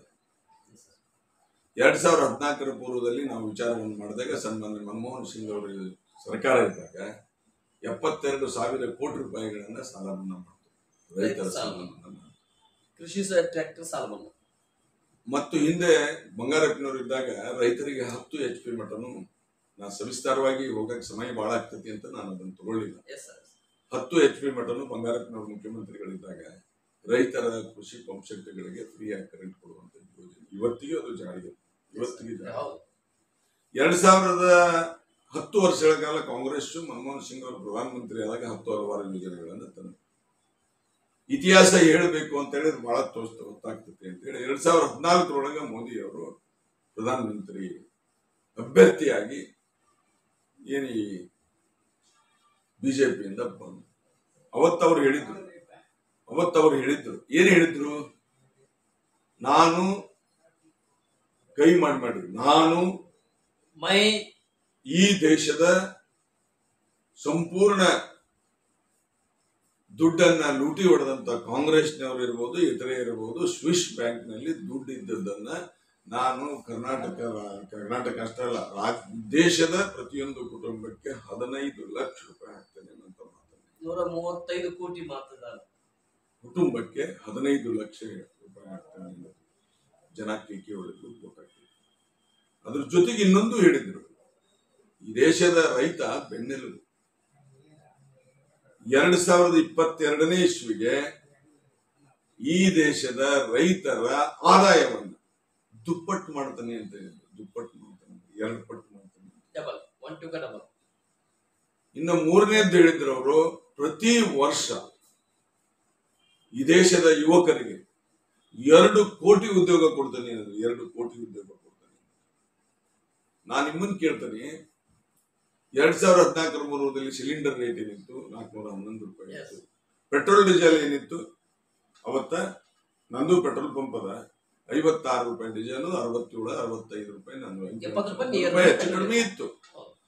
ಇಷ್ಟು ಬೇಕಾ ನಿಮ್ಗ, ಈ ರೇಟು ಅಂತ ಹೇಳಿದ್ರು. ಇವತ್ತು ನಾನು ನಿಮ್ಮನ್ನು ಕೇಳ್ತೇನೆ, ಈ ಕೊಟ್ಟಂತ ಅವ್ರು ಹೇಳಿದಂತ ಭರವಸೆಗಳು 10 ವರ್ಷದಲ್ಲಿ ಒಂದಾಗಿದ್ದರೆ, ನಾವು ಹೋದಲ್ಲೆಲ್ಲ ನಾವು ಬಹಳ ಕ್ಲಿಯರ್ ಹೇಳ್ತಾ ಇದ್ದೇವೆ, ನಾನ್ ಮಾತನಾಡುವುದನ್ನ ರೆಕಾರ್ಡ್ ಮಾಡ್ಕೊರಿ, ಭಾರತೀಯ ಜನತಾ ಪಾರ್ಟಿಯವರು ಯಾರಾದರೂ ಬಂದಾಗ ಆ ರೆಕಾರ್ಡ್ ಅನ್ನ ತೋರಿಸ್ರಿ, ಅದು ಸತ್ಯ ಇದ್ರ ಅವ್ರು ಹೇಳ್ರಿ, ನೀವು ಸುಳ್ಳು ಹೇಳ್ತೀರಿ, ಅದಕ್ಕೆ ನಮ್ ಗ್ಯಾರಂಟಿ ಏನ್ ಕೊಟ್ಟರಲ್ಲ ಅವ್ರ ಬಿಡುಗಡೆ ಮಾಡ್ಯಾರ. ಈಗೂ ನಾವು ಕೇಂದ್ರ ಸರ್ಕಾರದ ನಮ್ಮದೇ ಸರ್ಕಾರ ಬಂತು ಅಂದ್ರೆ, ಬರೋದು ಸತ್ಯ ಬಂತು ಅಂದ್ರೆ ನಮ್ಮ ಅಭ್ಯರ್ಥಿ ವಿನೋದ ಸುಟಿ ಮತ್ತು ಅಲ್ಲಿ ಆನಂದ್ ಗಡ್ಡ ದೇವ್ರ ಮಠ, ಈಗೇನ್ ಮುಖ್ಯಮಂತ್ರಿ ಮಾಜಿ ಮುಖ್ಯಮಂತ್ರಿ ಬಹಳ ಹೇಳಿ ಹೋಗ್ಯಾರಲ್ಲ, ಇಲ್ಲೆಲ್ಲ ಬಹಳ ಅಭಿವೃದ್ಧಿ ಕೆಲಸ ಮಾಡ್ಯಾರ. ಪಾಪ ನೀವೆಲ್ಲ ಒಂದು ರೌಂಡ್ ಹೋಗಿ ಬರ್ರಿ, ಗೊತ್ತಾಗತ್ತೆ ಅವ್ರ ಬಗ್ಗೆ. ಅವರು ಹಾವೇರಿಗೆ ಹೋಗಿ ನಿಂತಾರಲ್ಲ, ಆ ಮನುಷ್ಯನ ಸ್ವಭಾವ ಅವನ್ ಮಾಡಿದ್ದು, ಹಿಂಗಾಗಿ ಪಾರ್ಟಿ ಹಾಳಾಗಿದ್ದು ಬಿಜೆಪಿ. ಅದನ್ನ ನಾನು ಬಹಳ ನೇರವಾಗಿ ಹೇಳ್ತಾ ಇದ್ದೇನೆ. ಭಾರತೀಯ ಜನತಾ ಪಾರ್ಟಿ ಲಕ್ಷಾಂತರ ಕೋಟ್ಯಾಂತರ ಕಾರ್ಯಕರ್ತರು ಕಟ್ಟಿದ್ದ ಪಾರ್ಟಿ ಏನಾದರೂ ಯಾರಾದರೂ ಕರ್ನಾಟಕದಲ್ಲಿ ಹಾಳು ಮಾಡಿದ್ದಿದ್ರೆ ಅದು ಬಸವರಾಜ ಬೊಮ್ಮಾಯಿ. ನೇರವಾಗಿ ನಾ ಹೇಳ್ತಾ ಇದ್ದೆ, ನಮ್ಮಂತವರ ನೋವು ಆ ಪಾರ್ಟಿಗೆ ಶಾಪ ಆಗಿದೆ, ಶಾಪ ಆಗಿದೆ, ವರ ಆಗಿಲ್ಲ. ವರ ಆಗಿದ್ದನ್ನು ಉಳಿಸ್ಕೊಳ್ಳಿಲ್ಲ, ಅವರು ಹಾಳು ಮಾಡಿದ್ರು. ನಾವು ಮೊದಲೆಲ್ಲ ಹೇಳ್ತೇನೆ, ಹಾಳು ಮಾಡಿದಂತ ಏಕೈಕ ವ್ಯಕ್ತಿ ಅಂದ್ರೆ ಮಾಜಿ ಮುಖ್ಯಮಂತ್ರಿ ಬೊಮ್ಮಾಯಿ ಅಂತ ಹೇಳ್ತಾರೆ. ಅದಕ್ಕ ಇವ್ರು ಹೇಳಿದ್ರಲ್ಲ, ಇವೆಲ್ಲ ಗ್ಯಾರಂಟಿ ಸುಳ್ಳದು. ಈಗ ನಾನು ನಿಮಗೆ ನಮ್ಮ ಗ್ಯಾರಂಟಿಗಳ ಬಗ್ಗೆ 2 ಮಾತಿನಲ್ಲಿ ಮುಗಿಸಿಬಿಡ್ತೇನೆ. ಈ ದೇಶದೊಳಗ ಈಗಾಗಲೇ ಗ್ಯಾರಂಟಿಯಲ್ಲಿ ಹೇಳಿದ ಪ್ರಕಾರ ನುಡಿದಂಥದ್ದು ಸನ್ಮಾನ್ಯ ಸಿದ್ದರಾಮಯ್ಯನವರು, ಡಿ ಕೆ ಶಿವಕುಮಾರ್ ಅವರು. ಅದ ಹೇಳಿದ ಪ್ರಕಾರ 2,000 ರೂಪಾಯಿ ಕೊಟ್ಟರು, ಹೇಳಿದ ಪ್ರಕಾರ ಕರೆಂಟಿನ ಬಿಲ್ ಫ್ರೀ ಬರ್ತಾ ಇದೆ, ಹೇಳಿದ ಪ್ರಕಾರ 5 ಕಿಲೋ ಅಕ್ಕಿ 10 ಕಿಲೋ ಕೊಡ್ಬೇಕಂತ ಹೇಳಿದ್ವಿ, 5 ಕಿಲೋ ದುಡ್ಡು ಹಾಕ್ತಾ ಇದ್ದೇವೆ. ಪ್ರತಿ ತಲಾ ಒಬ್ಬರಿಗೆ 170 ರೂಪಾಯಿ ಅಂತ ಆಗ್ತದೆ. 5 ಮಂದಿ ಇದ್ರೆ 7 35 8,500 ರೂಪಾಯಿ ಬರ್ತೈತಿ, 6 ಮಂದಿ ಇದ್ರೆ 1,000 ಚಿಲ್ಲರೆ ಬರ್ತೈತಿ. ಅದೆಲ್ಲ ನಿಮ್ಗೆ ಗೊತ್ತಿದ್ದೈತಿ. ಅದ್ರ ಜೊತೆಗೆ ಏನ್ ಮಾತು ಕೊಟ್ಟ ಪ್ರಕಾರ ಇವತ್ತು ಜನ ಮಹಿಳೆಯರು ವಿಶೇಷವಾಗಿ ಎಲ್ಲ ಕಡೆ ಹೋಗ್ತಾ ಇದ್ದಾರೆ, ಬಸ್ಗಳು ಫ್ರೀ ಆಗಿ ಹೋಗ್ತಾ ಇದ್ದಾರೆ, ದೇವರು ದಿನರಿಗೆ ಹೋಗ್ತಾ ಇದ್ದಾರೆ. ಆ ಬಳಿಕ ಮತ್ತೆ ನಾವು ಕೊಡ್ತಕ್ಕಂಥ ಯುವ ನಿಧಿ ಇರ್ಬೋದು, ಅದನ್ನೆಲ್ಲ ನಾವು ಹೇಳಿದ ಪ್ರಕಾರ ನಡ್ಕೊಂಡಿದ್ದೇವೆ.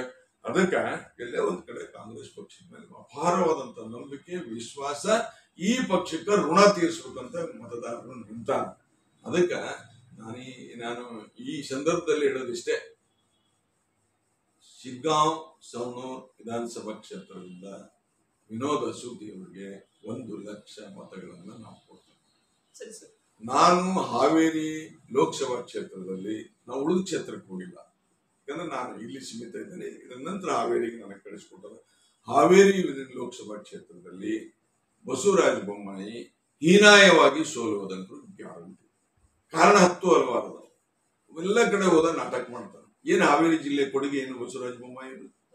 ರಸ್ತೆ ಮಾಡಿದ್ರೆ ಯಾವ ಸರ್ಕಾರ ಇದ್ರು ರಸ್ತೆ ಮಾಡ್ತತಿ, ಗಟಾರ ಮಾಡಿದ್ರೆ ಯಾವ ಸರ್ಕಾರ ಇದ್ರು ಗಟಾರ ಮಾಡ್ತತಿ, ನೀರು ಒದಗಿಸಬೇಕಾಗಿದ್ದು, ಕರೆಂಟ್ ಒದಗಿಸಬೇಕಾಗಿದ್ದು, ಮೂಲಭೂತ ಸೌಕರ್ಯಗಳನ್ನು ಕೊಡಬೇಕಾಗಿದ್ದು ಯಾವುದೇ ಸರ್ಕಾರ ಬರಲಿ, ಯಾವುದೇ ಶಾಸಕ ಇರಲಿ, ಯಾವುದೇ MP ಇರಲಿ ಮಾಡಬೇಕಾಗಿದ್ದು ಅವ್ರದೊಂದು ಕರ್ತವ್ಯ. ವಿಶೇಷವಾದಂತಹ ಅನುದಾನವನ್ನ ತಂದು ಏನಾದರೂ ಇಲ್ಲಿ 10,000 20,000 ಜನರಿಗೆ ಏನಾದರೂ ಉದ್ಯೋಗ ಕೊಟ್ಟಂತ ಕೀರ್ತಿ ಇದ್ರ ಬೊಮ್ಮಾಯಿ ಕೇಳಿ.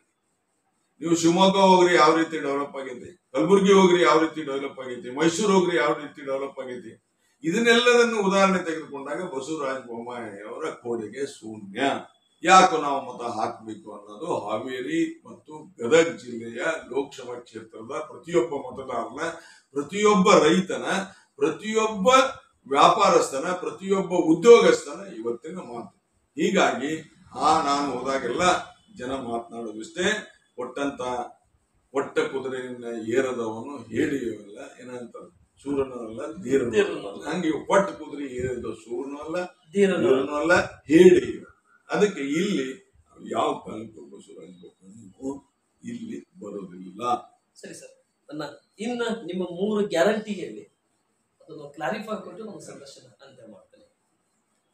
3ನೇ ಗ್ಯಾರಂಟಿ ಬೆಂಬಲ ಬೆಲೆ, ರೈತರ ಸಾಲ ಮನ್ನಾ, MSP ಮತ್ತು GST ಮುಕ್ತ ಅಂತೇಳಿ. ಇದು ಕೂಡ ಬಿಜೆಪಿಗೆ ಅಟ್ಯಾಕ್ ಕೌಂಟರ್ ಅಲ್ವಾ ಸರ್? ಯಾಕಂತ ಹೇಳಿದ್ರೆ, ಒಂದು ನಿಮಿಷ, ಪಂಜಾಬ್ ಮತ್ತು ಹರಿಯಾಣ ಗಡಿ ಭಾಗದಲ್ಲಿ ಇಂಡಿಯಾ ಪಾಕಿಸ್ತಾನ ಗಡಿ ಭಾಗದ ಯಾವುದೇ ಗಡಿ ಇರುತ್ತೆ ಆ ರೀತಿ ಗಡಿಯಾಗಿ ರೈತರನ್ನ ತಡೆ ಹಿಡಿದ್ರು. ಅವಾಗ ಕೃಷಿ ಕಾಯ್ದೆ ತಿದ್ದುಪಡಿ ಇದು ತಗೋಲಿಲ್ಲ. ದೇಶದ ಒಟ್ಟಾರೆ 50 ಕೋಟಿ ಜನ ರೈತರಿದ್ದಾರೆ, 50 ಕೋಟಿ ಜನ ರೈತರು.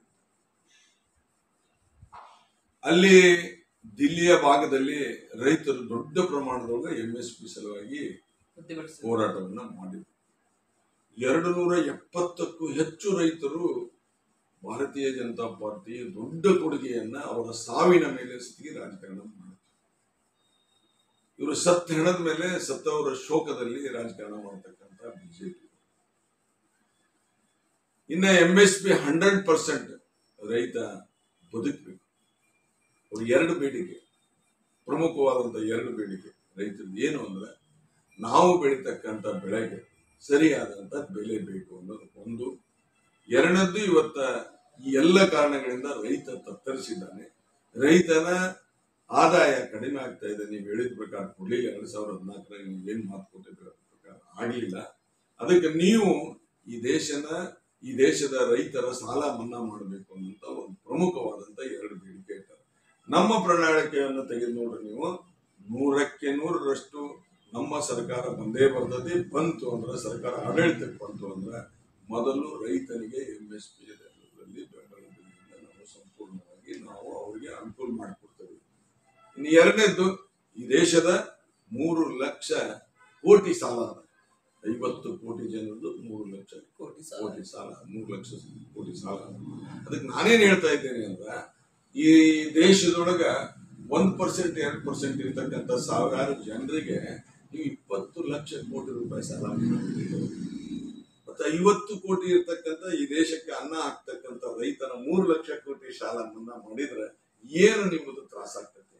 ಇಡೀ ದೇಶದೊಳಗೆ ಕರ್ನಾಟಕನ ಹೈಯೆಸ್ಟ್ 2ನೇ ಸ್ಥಾನದೊಳಗದ. ಮಹಾರಾಷ್ಟ್ರ ಫಸ್ಟ್ ಅದ, ಸೆಕೆಂಡ್ ಕರ್ನಾಟಕ ಅದ GST ಒಳಗ. GST ಮುಕ್ತ ಮಾಡಿದ್ರೆ ಏನ್ ತಪ್ಪಾಗ್ಲಿಕ್ಕಿಲ್ಲ. ಅಥವಾ ತಗಂದ್ರು ಅದನ್ನ ರೈತರಿಗೆ ಪರವಾಗಿ ನಾವು ಕಟ್ಟಿದಂತ ಟ್ಯಾಕ್ಸ್ ಅನ್ನ ರೈತರಿಗೆ ಕೊಟ್ಟರೆ ತಪ್ಪು ಏನದ, ಬಡವರಿಗೆ ಕೊಟ್ಟರೆ ತಪ್ಪು ಏನದ? ಇನ್ಶೂರೆನ್ಸ್ ಮಾಡುವಂತ ವಿಚಾರ ಇರ್ಬೋದು, ರೈತರಿಗೆ ಯುವ ನಿಧಿ ಉದ್ಯೋಗ ಕೊಡ್ತಕ್ಕಂಥದ್ದು ಇರ್ಬೋದು, ಆವಾಗ ರೈತರ ಸಾಲ ಮನ್ನಾ ಮಾಡ್ತಕ್ಕಂಥದ್ದು ಇರ್ಬೋದು.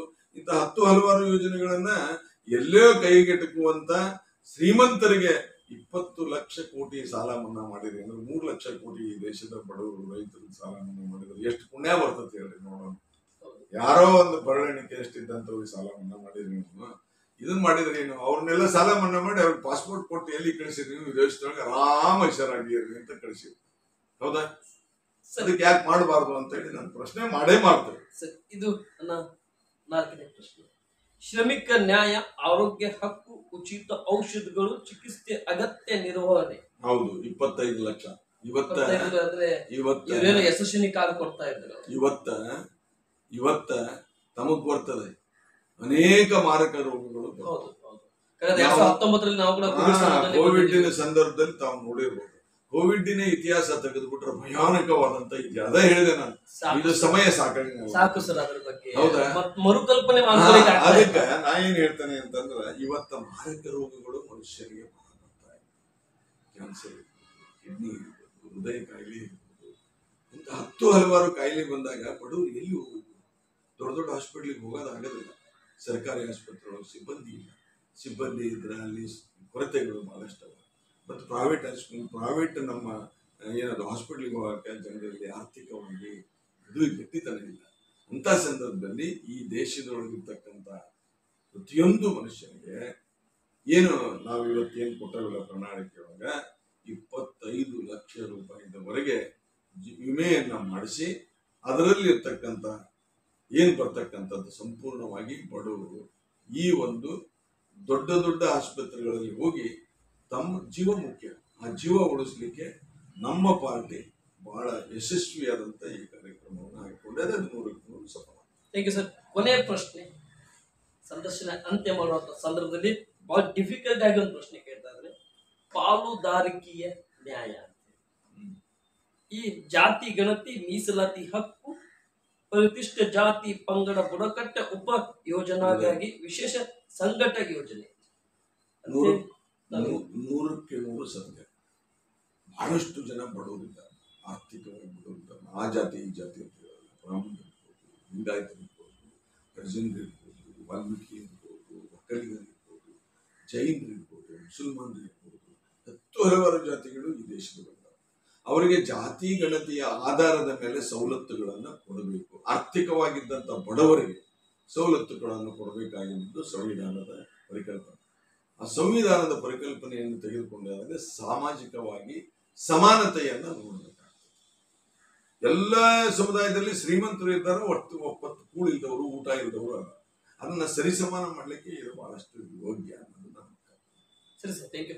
ಕೊನೆಯದಾಗಿ ಹಾವೇರಿ ಗದಗ ಲೋಕಸಭಾ ಕ್ಷೇತ್ರದ ಮತ್ತು ಧಾರವಾಡ ಲೋಕಸಭಾ ಕ್ಷೇತ್ರದ ಮತ ಬಾಂಧವರಿಗೆ ನಮ್ಮ News43 ಇಂಡಿಯಾ ಮುಖಾಂತರ ಏನ್ ಹೇಳಿಕ್ಕೆ ಇಷ್ಟಪಡ್ತಾ ಇದ್ರಿ?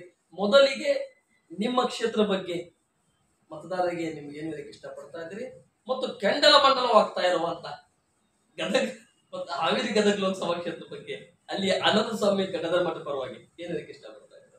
ನಾನು ಕಡೆಯದಾಗಿ ನನ್ನ ಎರಡೂ ಕ್ಷೇತ್ರದ ಜನರಿಗೆ, ವಿಶೇಷವಾಗಿ ಶಿಗ್ಗಾಂವ್ ಸವಣೂರು ವಿಧಾನಸಭಾ ಕ್ಷೇತ್ರ ಇರ್ಬೋದು, ಹಾವೇರಿ ಮತ್ತು ಗದಗ ಲೋಕಸಭಾ ಕ್ಷೇತ್ರ ಇರ್ಬೋದು. ಹಾವೇರಿ ಮತ್ತು ಗದಗ ಲೋಕಸಭಾ ಕ್ಷೇತ್ರದಲ್ಲಿ ನನಗೆ ಬಹಳಷ್ಟು ಸಂಪರ್ಕ ಇದೆ. ಯಾಕಂದ್ರೆ 4-5 ಬಾರಿ ನಾನು ಜಿಲ್ಲಾಧ್ಯಕ್ಷನಾಗಿ ಹಲವು ಸಂಘಟನೆಗಳಲ್ಲಿ ಭಾಗವಹಿಸಿ ಜನಪರ ಹೋರಾಟವನ್ನು ಹಾವೇರಿ ಕೇಂದ್ರದಲ್ಲಿ ಮಾಡಿದೆವು. ಅದಕ್ಕೆ ನಾನು ಹೇಳೋದಿಷ್ಟೇ, ನಿಮ್ಮ ಪರವಾಗಿ ಇದ್ದಂಥವರ ಜೊತೆಗೆ ತಾವಿರ್ರಿ. ಏನು ನುಡಿದಂತೆ ಚುನಾವಣೆ ಸಂದರ್ಭದಲ್ಲಿ ಸುಳ್ಳು ಹೇಳಿ ಹಲವಾರು ಆಮಿಷಗಳನ್ನು ತೋರಿಸಿ ವಿಷಬೀಜವನ್ನ ಬಿತ್ತಿ, ಜಾತಿಗಳ ಮಧ್ಯದಲ್ಲಿ ವಿಷಬೀಜದ ಬಿತ್ತಿ ಓಟ್ ಹಾಕಿಸ್ಕೊಂಡು ಐಷಾರಾಮಿಯಾಗಿರ್ತಾರ. ಅಂಥವ್ರಿಗೆ ನಂಬಬಾಡ್ರಿ.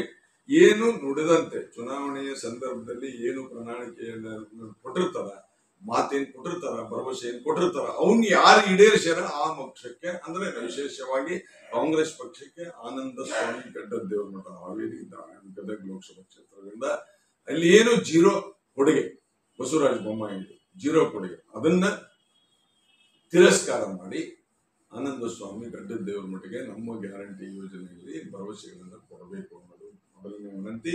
ಇನ್ನು ಎರಡನೇದ್ದು ಶಿಗ್ಗಾಂವ್ ಸವಣೂರು ವಿಧಾನಸಭಾ ಕ್ಷೇತ್ರದಲ್ಲಿ ಈಗಾಗಲೇ ಹೆಚ್ಚು ಜನ ನಿಂತು ಹುಚ್ಚೆದ್ದು ಕುಣಿತಾ ಇದ್ದಾರೆ ಕಾಂಗ್ರೆಸ್ ಓಟ್ ಹಾಕಬೇಕು ಅಂತೇಳಿ.